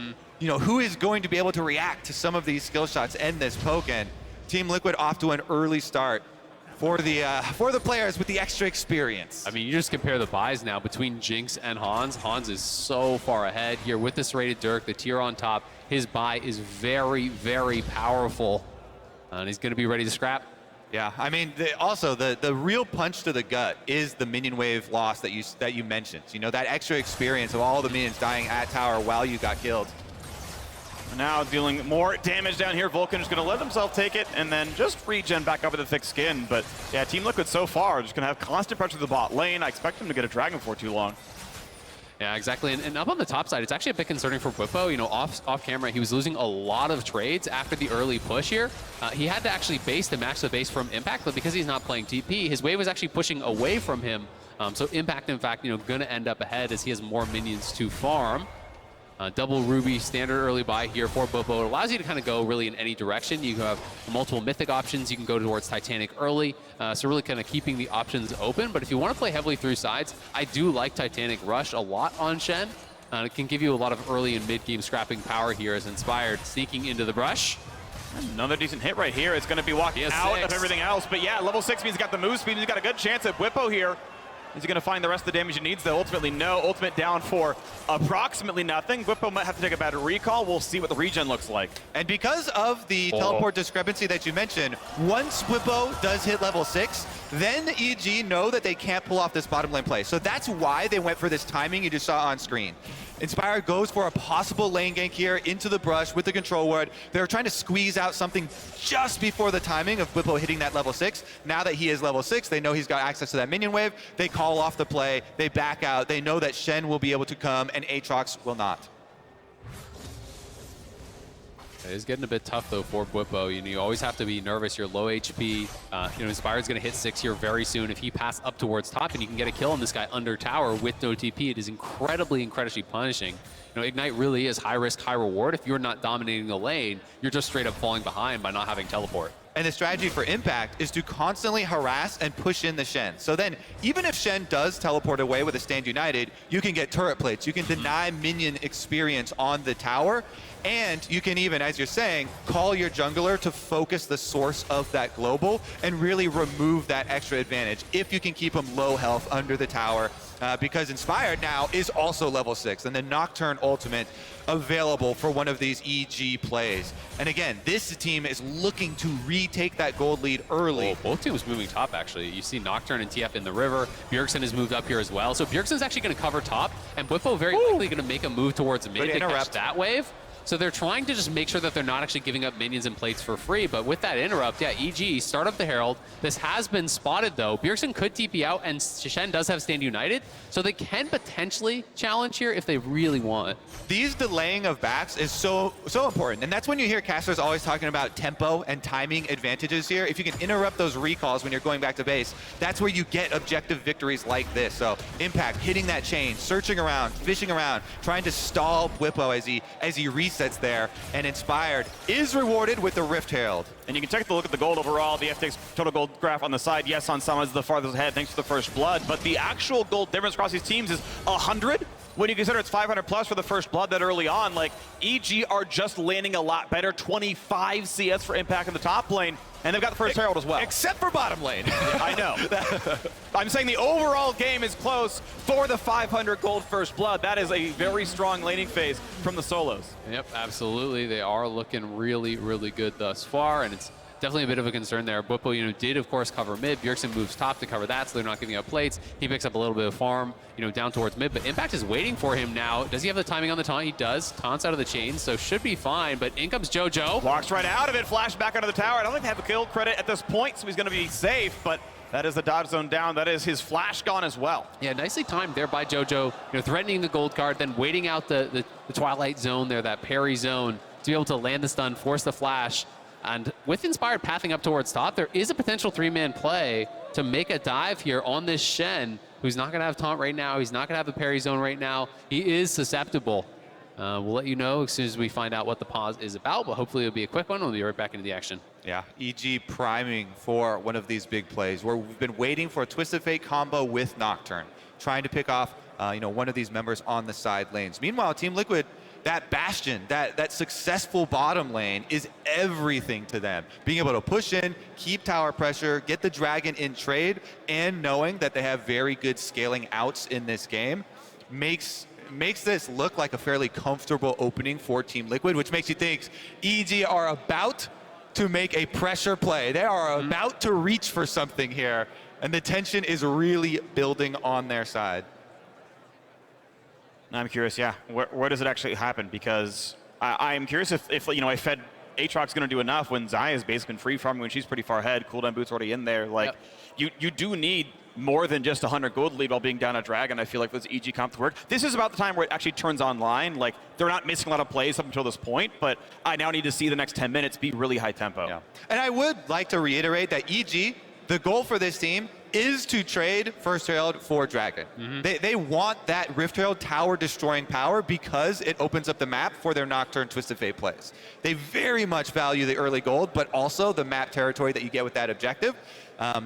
Last series that we had with this team, it was a very big conversation of them giving up so many dragons, trying to snowball it off of early gold. But especially with this team comp, the open map is beneficial. So EG reported a hitch in their gameplay, so they're just having network techs check it out, make sure there's not any issues going forward, and we will continue to give you those updates as we have them.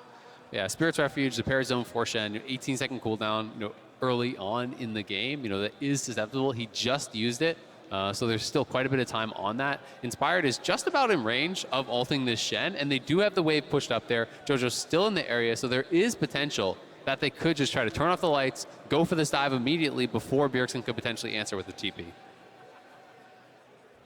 And yeah, I mean, do you have Bjergsen show up, right? Does the other roams happen in time? Obviously, it's really only Corki who can be there for that one. So, yeah, I want to see if EG makes something happen down there. Bot lane has remained about 2 waves apart, so Danny's been able to relatively safely at least grab a pickaxe and kind of keep up. So, still a lost leader down there for sure. And as the first dragon came through, we'll have the next one. I mean, it's like 3 minutes away. It's actually going to be a slightly late dragon attack for the bot lane control they've had for TL side, but I mean, we're still on pace for well under 30 minutes. Yeah, and while I will say, you never want the Shen to be falling behind, especially when he is going the Ignite route, the more aggressive path. If there was anyone on the team to fall behind, it would be your tank that you'd be most okay with. Shen can still add a lot of utility, a lot of power to be able to answer these plays, to be able to push out waves in the side lane against TF, who's not really going to have a lot of kill threat in the later stages. Yeah, my real test for Bwipo is going to come later, and it's going to be the speed and accuracy with which he can get his Stand United off. Because that's always my test for good Shens. If you're ready and looking for it, you can react to a Nocturne ultimate. Nocturne ultimate will deny your Stand United if you are too slow, but there is a window there where you can get it in, and he's going to need to get it in on the player that is most susceptible to the dive at the time. Another really cool thing you'll see with the very skilled Shen players is actually the Keyblade placement in these team fights. You can leave your Keyblade on one of your carries and actually reactively parry for them, on things like Gold Card, which can be incredibly effective. But it is very difficult to pull off. You have to really be cognizant of where you have that at all times. Oh, I'm so ready for this play from EG, because you know that the tension is also building within this team. They have drafted much more early playmaking. They've got the Rift Herald in hand. This big moment, this make or break for the first opening game of this series is about to crack, and the pause is just extending and increasing my adrenaline building. There is one buzzkill I want to just mention here, because on my screen I have jojopyun. He's already walking back down. Like the Shen flashed over the wall. He's back down in a tri-brush. Like the man's like, yeah, we're actually out. No big deal. So I'm curious. He could always turn around, obviously, right? They've got time, but they got to get the wave still in. But I'm gonna laugh. It's like, all right, I can't wait. Oh, can they make stuff happen? Dodges down. It's like, they're walking in mid lane. I will proffer one more option, because there is still a timer on Bjergsen's flash that was blown earlier from that aggressive play. So there is also a small window if you can pin Corki, Twist of Fate gold card into Nocturne ultimate dive is another viable target. Basically anything except for Hansama. Hansama is extremely safe right now under turret with ultimate and flash glance available. And Renata. We're creating our dream scenarios of the explosive return to live gameplay here. Yeah, and once we get a word of what is actually going on, of course, we'll let you know. Haven't heard anything yet in the headset, but yeah, it is just sitting here. And I mean, it's kind of amazing. So one player, we talk about, the people who've been around forever, Santorin and Bjergsen, primary options here. And you look over at like the EG side, like, we keep talking about jojopyun and Danny and whatnot, but Inspired has played about 2 months in front of the LEC crowd. Right? Like, he played the beginning of the 2020 season. That was kind of his LEC debut.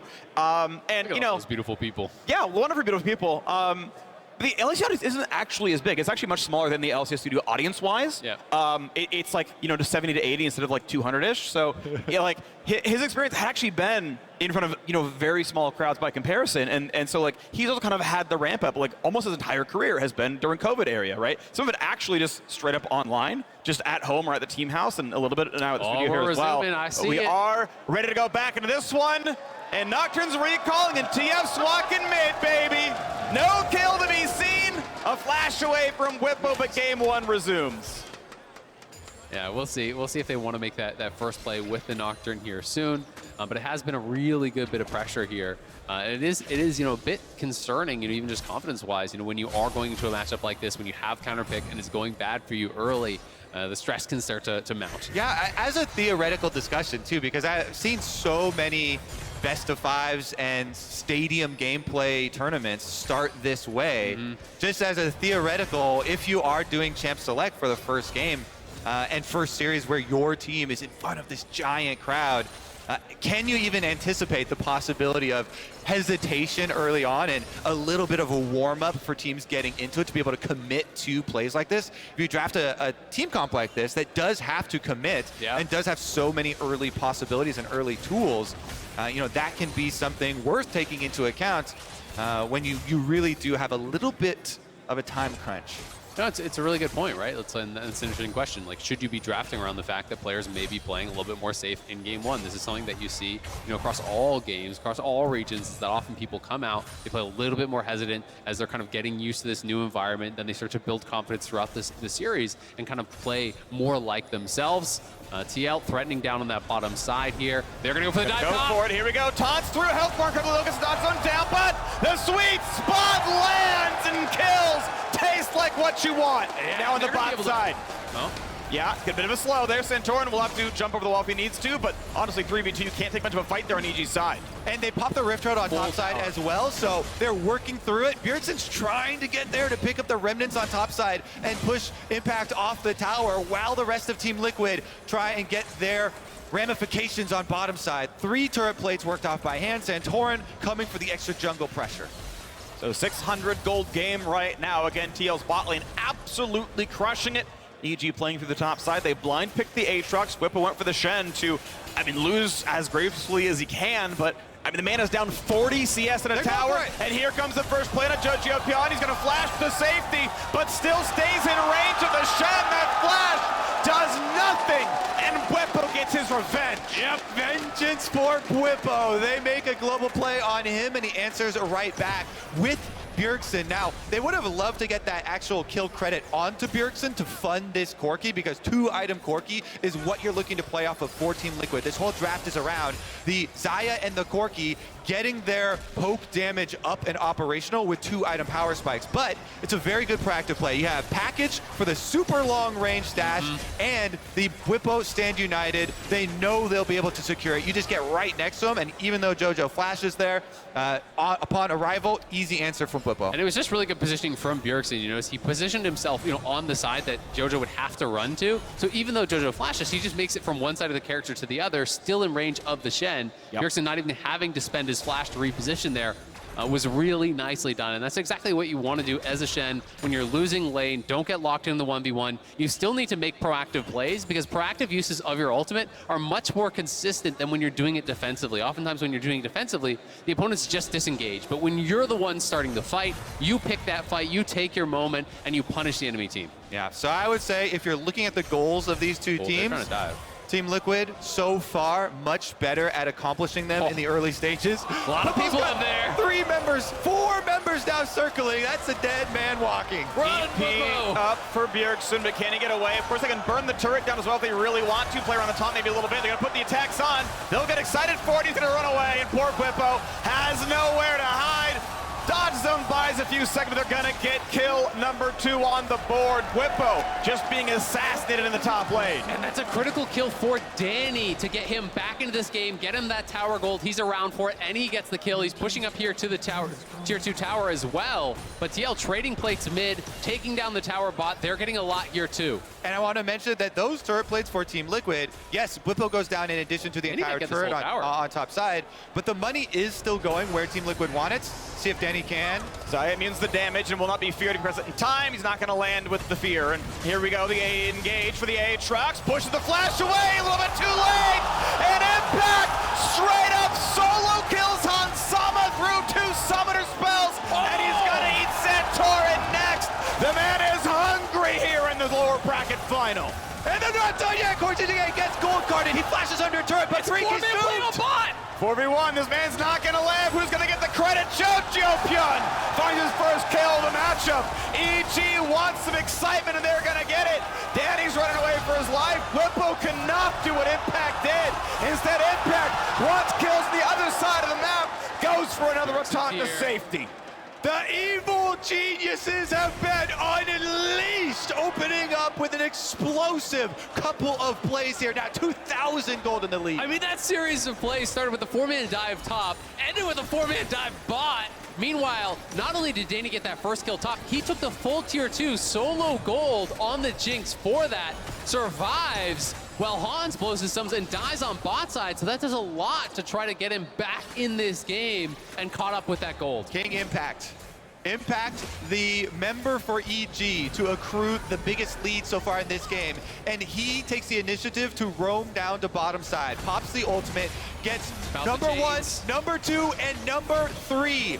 All 3 sweet spots, and that is 3 extra explosions on top of Xayah's head, chasing the extra ones down here. It is just a huge resurgence here for EG, who were slow to wake up. And it was so critical for him to hit those sweet spots to actually buy time for the Infernal Chains to snap him back, because Hans couldn't create enough space. So even when he does flash, he's still in that chain. He gets pulled back, he goes down. Now they're taking a second Herald here. EG off to the races, and off of these couple plays here, you have to think they're growing in confidence. Gonna be looking for the next aggressive move here very shortly, as their cooldowns will have been coming back up during these replays. And you mentioned top lane tier 2 with second damage. It did indeed get crushed. So Danny, you can see they're now 4th place in gold. Okay, now, next order of business for EG is to push out on bottom side of the map, try and get the next secondary outer turret off the map here, so they can have both sides of the map threatened here, with jojopyun's ultimate and Inspired's ultimate both ready to pull off the next global pick. And it's going to be really interesting to see if it is a scrap at this next dragon because, you know, TL already got the 2 early dragons here that has been traded for heralds on the other side. EG have accrued a gold lead, and are they confident with that to try to fight for it? The other option is TL can just give that up and try to trade it for gold of their own to utilize the scaling advantages that they have drafted for. And the question is, how much gold can EG get before that dragon spawns? Because they want to pressure the entire map here. Tower. Everybody rotating down to bottom side. As you can see on the mini-map, Team Liquid are being traded the top side. They want tier 2. This is going to be something that Team Liquid will lose in a race because of the Rift Herald, though. Rift Herald pushes always have to be answered, because then you will be able to push on secondary turret, while Bjergsen is going to be laid on top side. So EG have the power play with Rift Herald. You can see this turret take a lot of its health down right now. There's enough wave clear with Bwipo threatening the top. They can't do a whole lot more with it. Still some alone time for Bjergsen in the top lane. Means he will crush top lane outer. They've checked that box, though. Gold number 2. Outer turret number 2 off of the map. So now can they make a pick? They're going to look now at the Corki. No way out. Easy set up a crowd control and just cannot live. 4 kills for Impact. Love this play. Inspired uses the ultimate to deny the stand united there from Shen. Even though he's cross-map, that's such an intelligent play, not allowing Bwipo to bail Bjergsen out of that tough situation. EG continuing to make it work. Exactly. That was my test. How quick can you click your stand united for Bwipo? It's so hard because you have to have your mouse over the person that you want to stand united on. You don't have a big window there with the Nocturne ultimate, and EG, they take advantage of spreading the map. Exactly what they have to do in this now 2 minutes between the next dragon spawn. And the thing is, you've got a mind read as well, because you can Nocturne ult, then TF. Yeah. And it's like, is it Bjergsen? Because no one's on his screen right now. Oh, it's Bjergsen. How is it supposed to know? Do I have a time stone? You don't.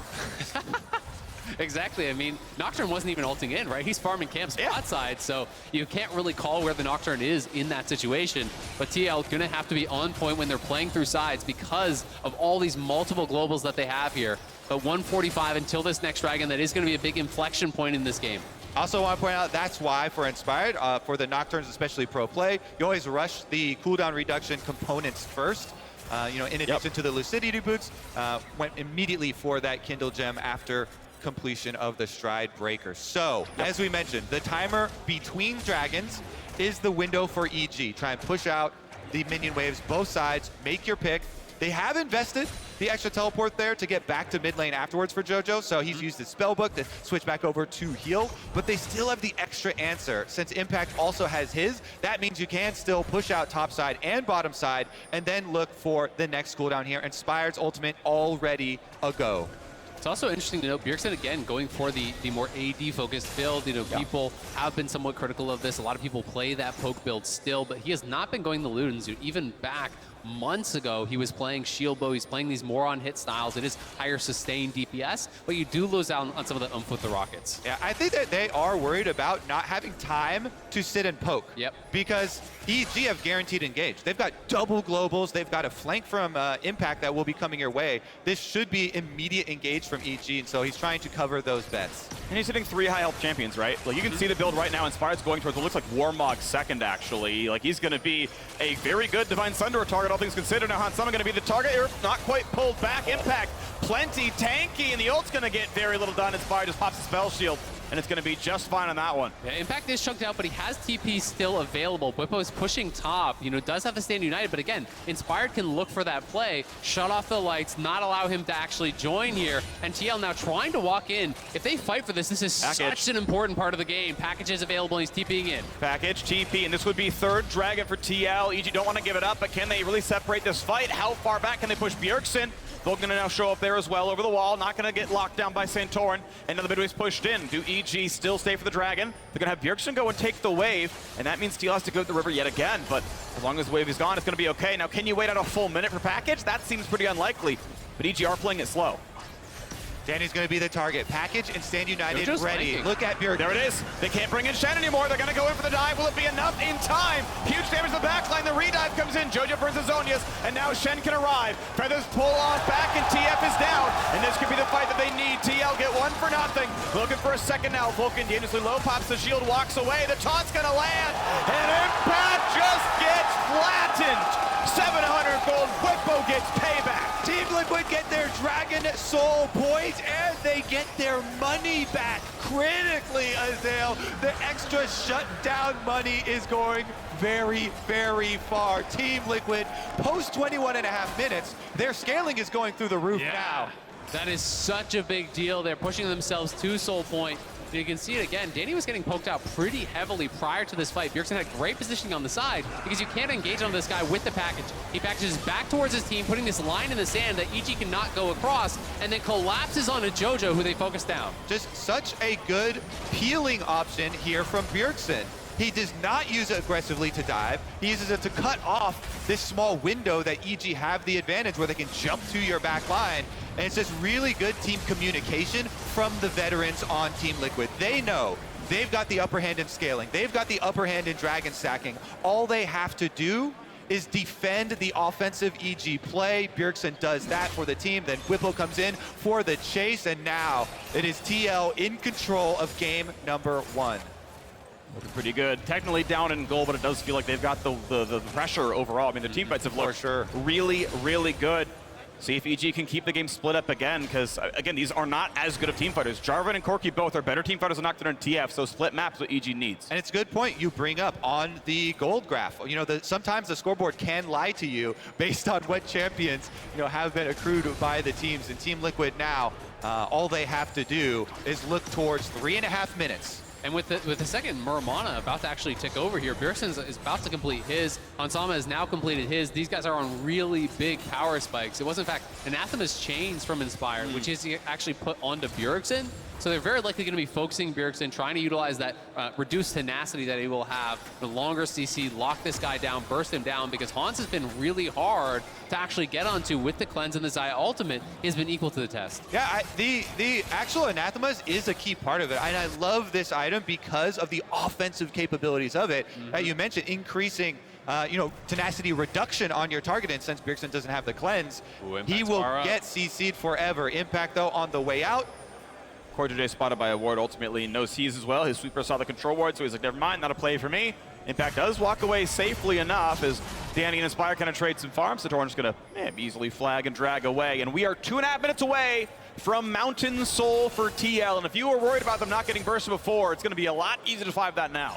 Yeah, and we're going to keep our eyes again this time around on Bjergsen's positioning, because as we say, with the Anathemas on him, both Fear and the gold card stun from Twisted Fate will get increased by that. And so as long as he uses his range on Corki and uses defensive packages like we just saw, Team Liquid should be able to set up the front lines to peel. And that's why it is critical that, JoJo got the rapid fire at this point, because they can look to use that as pseudo engage, fish for gold cards on these carries from TL, try to force out cooldowns, try to force out, little bits of poke and damage with that. Because TL for now feels like they are cruising. That last fight was so important for EG. It didn't go their way. They're going to have another chance here in 1:45. But if you lose that, it's hard to see this composition that is so much relying on upfront bursts to really be able to take them down. And it's worth pointing out, too, that a lot of the areas that Team Liquid spent their gold are in direct counters here. Phreak mentioned the more defensive Divine Sunder there for Bjergsen, being able to work through high health stacking targets. They also have Locket of the Iron Solari there for CoreJJ to defend against this window of the dive opportunities of EG. And so, again, while they do have a 1,000 gold lead here still for EG, and they have the possibilities of pulling off picks, the importance of them picking off a member that is sectioned away from the rest of the Team Liquid team has just gone through the roof. They need to make that pick first before they can really retake control of this game. Team Liquid have just stacked up so many answers here in the first 25 minutes. And it's so hard to find those picks if you're not able to do it before Dragon, because once they're grouped up around that pit, you're having to engage through the Renata ultimate. And yes, it's slow. You can sidestep it, but then you're being zoned out of that fight that entire time. So it can become pretty difficult. IE has been completed for Danny, so he is on a really big spike right now. And at a good time to fight, but they need this next fight. It is paramount to their chances in this game. Yeah, I was going to say, nothing happening since the previous Dragon kind of favors TLs. They're getting these items across. RFC done on the Corki, 3 items everywhere, ready to go. Just about, not for package though, keep in mind, right? It should still be that 6-minute timer difference. So I believe, doesn't have it. I'll just kind of double check that I'm not trolling. He's okay, just kidding. It, so I guess it's the exact timer, it's 5 minutes. Guess, yeah, he picked it up early enough, so he's going to have the package for this one. And I mean, that's everything they need. I feel like TL feels so favored in this team fight. And Bjergsen can play for the mid wave. He can get over there really, really fast. And EG, can they find that first pick? Every single summoner is up. Danny's on 3 headers. Maybe they can frontline for him. But look at Core's positioning. He could find an ult over the wall here potentially. Oh, huge route. Jojo has to get ulted back to safety. Vulcan gonna walk up a bit. Santorin's just fine. Bjergsen plenty healthy. And Tahm Kench ultimate is actually one of the biggest cooldowns here for EG. Now no TK ultimate at all for this dragon. The critical Mountain Drake. Impact over the wall, no one in the brush, walk up again, try to find the next play. Bjergsen holding on a package, will time out relatively soon, but he engages on impact, flash to safety, Nocturne in, the ulti's pretty good, it locks him down for a while, Aatrox gone, Smite, rushing it down, will it happen? It's claimed, Inspired, stops the worst from happening, Bwipo fakes the taunt flash, gets one out of Dan. They're gonna go Baron. Rocket's not bad though, good damage. Yeah, that is such a big fight. I mean, they get the kill. They do lose the dragon, but they're going to go straight to Baron here. Santorin is very low. There's Honeyfruit over by the Baron, though. They're pinging onto it. He's actually just going to smite the Raptors and heal up because he has 2 charges of the smite, and they're going to try to force EG into a team fight here. And now there's 0 ultimates on the 4 members up from EG. EG have 4 members, and Inspired has flash. There's a chance that he can get over to the backside of Baron and Look at flash Santorin, in. It's just a bait. He's going to be the one peeling, actually. Looks for the first one. Vulcan spotted. The flash knockup's going to land on a jojopyun, and here's Shen to show up as well. Jojo flash to safety. Bwipo still has his flash. He has his flash. Danny flashed away last time, and Bwipo made sure to count it. That man is as wide as the earth. Takes another kill, and Inspired forced to run away. Team Liquid with full control of the Baron area. Inspired, as long as he has his life though, and Nocturne ultimate, there is a hope. There is a small flickering candle of hope for evil geniuses. Can Inspired pull off a miracle? His smite cooldown is not even up right now, actually. They don't know that. There might be respect required. 3K helping the Baron. Smites up in 2 seconds, and they peel it. They buy the time. Engage comes in. Good damage. No, it's still low at 3K. Frontline damage on Sama. Gonna stay alive. Finds one. Ton of time bought by Santorin. Does he the spike? CoreJJ taking shots from the Baron, but no kills just yet. Good at impact. Santorin's 1 hit from dead, but Bwipo takes it well enough. The rocket. Is it gonna land? What's he gonna get? And it's gonna be a goose egg. A rampage for Hansama. EG come up with nothing. Team Liquid are gonna wrap it up now. Vulcan is the hope for EG. Danny's on his way. There's so many low health members, but Team Liquid wants to buy time for Danny. 2v5 is possible. I mean, you're not gonna start the Baron, but you might get a team fight. He's gonna shoot. You're kidding me! Santorin fights early. Kill number 1. Here comes kill number 2. Danny's in for number 3. For 4. The king of Pentakill. Oh my God! You gotta be kidding me! Was not Danny with the most incredible play I have seen. Stolen Baron, 2v5 Penta. Kobe, can you believe it? The 18-year-old from Honolulu, baby. Danny saves the game for EG. Baron and a Penta. Are you insane? Well, they're gonna go for the base. The respawn timer's come before too long. 15 seconds, the important ones. It's gonna be at least the inhibitor. Hansama's up in 4, Core's already alive. Nothing but the inhib, but obviously a huge play. So much just done right then. What can you say about this kid? How many pentas does he have? He's been in the league for a year and a half. He just seems to rack them up with ease. You saw him, Tahm talking about that Tristana play from last year's playoffs. Now, this is the new hotness. He just one-upped himself. Danny is a pentakill machine, and this is even adding a Baron steal on top of it. The smite got Baron to 155 health. Danny got it with a rocket. And he doesn't miss a beat. Did regen, yeah. He immediately goes in. He dodges out on the taunt. He keeps his spacing here with Jinx. He picks up every single member. Yeah. I have never before seen a single player have that big of an impact on a game. That was unreal. That one single play is some of the biggest stuff I've ever seen. And from the 2021 Rookie of the Year, Danny, this kid is going places. Right there. Oh my God, that was just unreal. I mean, this game was over, and now EG 5K up. They are pressing here. Danny, 5 items plus the stopwatch, and his summoners are back because he didn't need them for the Penta. We cannot stop talking about this because this kid now has 2 of the most impressive pentakills of all time in the LCS. Easily. The Tristana one plays ever. and this one. It was not a fluke. He manufactures them. And they're both to save his team in clutch playoff games. Like, the narrative is always like, oh, can new players hold up in you know, the high-pressure situations? He gets better with pressure. The man's a diamond, but put him in the LCS, and he's going to master everybody. And here we go, going to push down the bottom inhibitor, and he's going to challenge for the Nexus now as well. Get out, Santorin! Get out, Bjergsen! What is a king to a god right now? Because Danny is about to rule the LCS. Believe in him, because he will do it all by himself. Bwipo forced away. Guardian Angel down. The chompers are in. It's time for the turret number 2. Evil geniuses are gonna clean it up. They get Santorin. They're gonna get the Nexus, baby. Would you believe it? Danny puts the team on his back, and he's gonna carry him through to game 1. 1-0 EG, 2 more to go. Just like that. Where were you when Danny had the Baron steal, the 2v5 Penta on Houston, your feet, Houston? Texas, baby. What a game. How are these kids going to fare under the pressure of our biggest crowd? How are they gonna fare under pressure, Azael?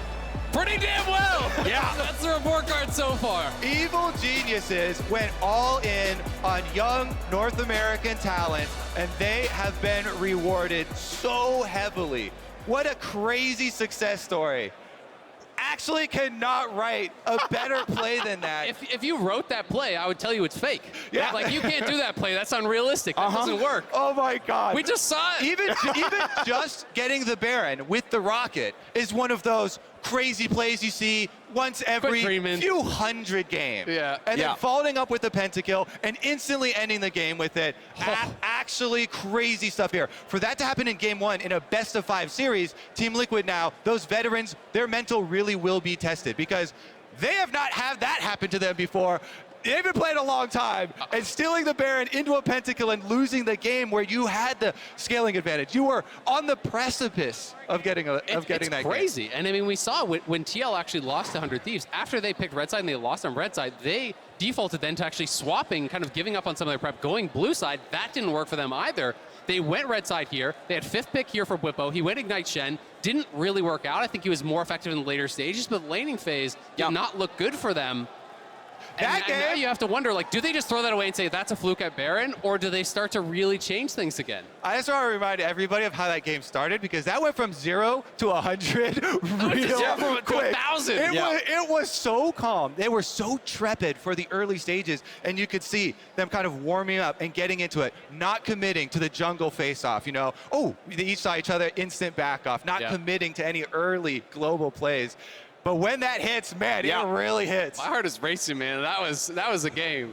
Yeah, and it's good to see him step up because, I mean, keep in mind the game actually started with him just giving up first blood in lane. Like, they took the heavy scrap, and then he just goes for a CS. He's going to miss anyway. And just like, well, the feathers come back, and you're dead for this one. And just sort of sat there like, all right, I'm down 20 CS. Like, I will stay this point, and we'll catch up in macro rotations. He was given 2 towers, right? Exactly. Like, that caught him up. He was there at 3 items. But, I mean, Santorin, the man who made 4 straight finals, losing every single one of them, misses the Dragon Smite that is going to give them Soul, misses the Dragon Smite that's going to give them Baron. Like, that is the man. Yes, I know at Regen. I'm aware at Regen. He still missed both of them. I am now just caught by the quote from Santorin at the beginning of the day. Playing in front of these big crowds. This is what we play for. This is what we dream of. Plays like that in front of an audience are literally, I have had dreams as a professional player of that happening. The crowd cheers your name, and everybody knows you are the one who just saved this game. You are the one that just took over everything. That is actual dream play that we just saw live here in the LCS Finals weekend. It's a beautiful thing. It's a great thing. So we wanted to give you all a chance to take home some piece of the LCS, and Rocket is delivering just that. They're giving you a chance to win a mouse signed by members of our talent team here on the LCS. So if you want to enter, follow both the LCS official and Rocket Twitter accounts, as well as retweeting Rocket's post and replying to let us know who you want to win the Spring Finals. Maybe some Danny fans going to chime in for that one. Now, while you get yourself entered, we are heading on to the State Farm Analyst Desk. See you there. Thank you so much, Phreak. Hopefully we've had enough time to catch our breath after that one. It's evil geniuses that take the first game in this best of 5. And it all came down to Danny. What a play on the big stage. I don't know if anyone was looking up here, but we all like lost our minds. Like your pen is somewhere. Raz chucked his pen over the guard. So they were trying to find Dash's pen. They found my pen. Yeah, we sent out a search party because we all popped off so big Dash off literally of that pentakill. exploded. Yeah, that our stuff went everywhere. That was the most electrifying moment I have ever seen. It was incredible. That was insane, and the fans just blew up. He's the pentakill kid. He's tied for most of the LCS in 2 splits. He's played 2 splits. It's actually nuts. All right, let's try and make some sense of what happened. We're all still reeling a little bit, but we're going to try and give you a little bit of analysis. Let's start and pick ban, because we did have a lot of questions about how these teams would step on to the stage. We got that Jinx priority on the side of Danny, which of course would ultimately pay off, but I think the rest of the draft, as you take a look at it as well, that bot lane matchup, the 2v2, where we saw a decent amount of action, as well as the top lane matchup, are the ones to kind of hone in on. Yeah, I think the top focus was more of the point of EG's draft, with Jinx being the late game insurance policy. I don't think this is 100% how they drafted it up, but the early game was kind of like that, where the Shen struggles into Aatrox after first couple levels, and Bwipo took Ignite, so he really wanted to contest that lane, but there's a Nocturne coming up there, there's a TF coming up there, and they were able to get Impact super fed. That was my concern. I think you're going to be the target. Their entire strategy is based off you. I think not going teleport when there is, as you mentioned, the Nocturne, but specifically the Twisted Fate. You're not going to be able to survive that. You're going to lose waves. You're just going to try and play econ. I think that's the goal. But yeah, this one for me was the start of it all. The fact that Danny ended up getting just sniped by Hansama here. I didn't expect the damage. I don't know if that third feather was able to do it, but he died off that, and you were like, oh, okay, it's not looking good for the EG bottom lane. Yeah, I mean, it looked like they really wanted to split the map, right? So obviously TL took absolute control of bot side, and then as we talked about that Shen, Aatrox, the fact that they kept diving top, that they ended up going to, Impact on the top side. Yeah, to correct that graphic, Danny was down 31. He was under a lot of pressure early on, and Impact was kind of the story for EG initially. Then this team fight happened and let Team Liquid back into the game. jojopyun tried to stun Hans, but Hans is too quick. Put some respect in Hans' name. He got up in the air, out of the gold card, and they turned this fight. There's been a consistent great thing about Team Liquid, not even this roster, but just historically, is that they have great control around Dragon. If they're stacking, even though Evil Geniuses had a gold lead, it was just tough for Evil Geniuses to ever contest the Drake stacking that Team Liquid had. I thought it was over right there. I thought third Dragon gets picked up, they get the team fight win, and TL was going to be able to close it out. And Danny had something to say about that. Well, I especially thought it was over when, after that second Drake posturing, right? Because they have the fight, TL wins, and it's like, Vulcan's still there, and you're like, oh, Danny, he's just coming up the mat. He's just, he's just coming up, and he's Jinx. I mean, he already just does so much damage, and then steals the Baron on top of it. And the setup towards that was insane too, because Team Liquid were playing it excellently, peeling off Baron to get kills on towards EG. 3 members are gone because EG is desperately trying to contest for this. In comes Danny. What's the HP on that one? Oh my God. The fact that he even targets the Baron too, right? As Santorin thought that the rocket was coming towards him, he smited for health. I don't think he realized Danny was going to auto the Baron, and then he's like, oh, I got to smite so I don't die here. And then that actually put it low enough for Danny to take it. I think that's what he was thinking. And as insane as that play was, honestly, the craziest part to me was during the Baron push, Danny's just like, the game's over. I don't care. And he flashed on top of Bjergsen to actually just end the game. Like when Danny gets rolling, he's so confident. I mean, the game ended at 32 minutes, right? And you can see the gold change coming in at like 28-30 or 29. So he not only takes that Baron, takes the pentakill, then to your point, Mark, he says within the next 3 minutes, I am going to end this game. And just as a reminder for people, just a small point, is the fact that even if the gold lead was there for Evil Genius for a while, this is Mountain Soul stacking from the Team Liquid side that they were going to feel confident with. And look at that man right there. Like, look at these two. They don't look phased at all. Like, we were like, oh, how are they going to play in front of like this massive crowd? The answer is amazingly. Well, right. And I love too that we took one of the camera shots of JoJo on Danny's pentakill there. Because you see JoJo popping off even more so. And yeah, we prefaced this whole series with the idea of the veterans versus the newcomers. And we did have some questions about particularly what game one would look like. Okay, maybe we throw a small piece of criticism to JoJo for that dragon fight, maybe the wrong target selection in not respecting Hansama. But Danny stepped up in a big way, and there's nothing better to build confidence than performing in the first game of a series. Well, so what's crazy, too, is it's game 1. Yeah. Like, your heart rate has to come back down. You have to be like, nope, I'm going to lose my voice. The players do need to talk about draft for game 2 because there will be adaptations. 180 beats per minute. Exactly. We ain't stopping here. And this is the point about the veterancy is like Team Liquid is a group of pros. They've been playing forever. Like, they should hopefully be able to be like, that was insane. I can't believe we lost that game. Yeah. Let's go get the next one. Oh, you know, the draft conversation is pretty much just going to be, hey, JoJo, what do you want to pick again? Twisted Fate. Blowing his gasket. Well, let's try and do exactly what you just talked about Team Liquid has to do. They have to recover from that loss. So they get side selection. They're going to jump to red side. In other words, staying on the same side. So what do you think they learned, if anything? Or is this, simply put, one of those moments where you go, as long as we don't give Jinx a pentakill and a Baron, we should be fine to run it back.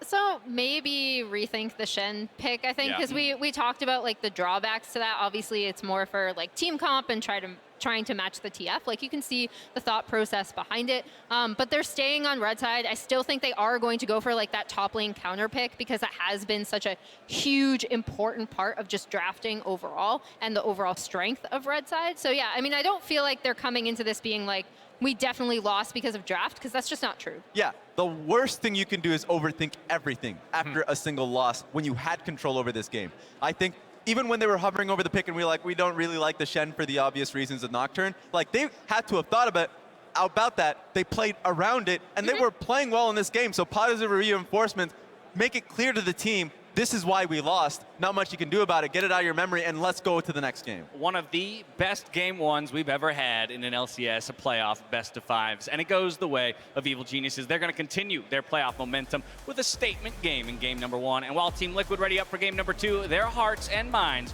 are on more than just the game. Take a look. Playoffs. It's a time for excitement, fans, and hopefully trophies. Whether you're wearing red today or a different shade of blue, it's supposed to be a celebration for all of us, not just some of us. But every day, it feels harder to celebrate what's happening in this arena when people's real lives are getting harder outside of it. We're not going to fix everything with a slick corporate video about all the things that are wrong, but there is something we can do.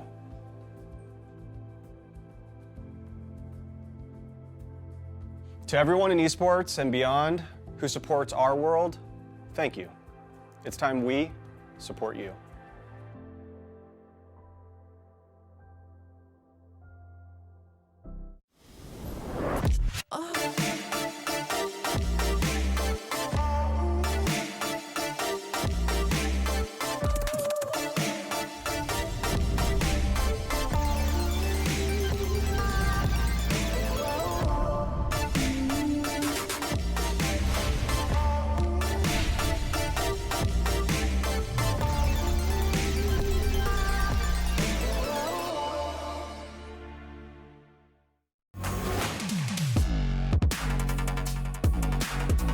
This is the sort of pride that gets you in those big moments, allows you to take down giants.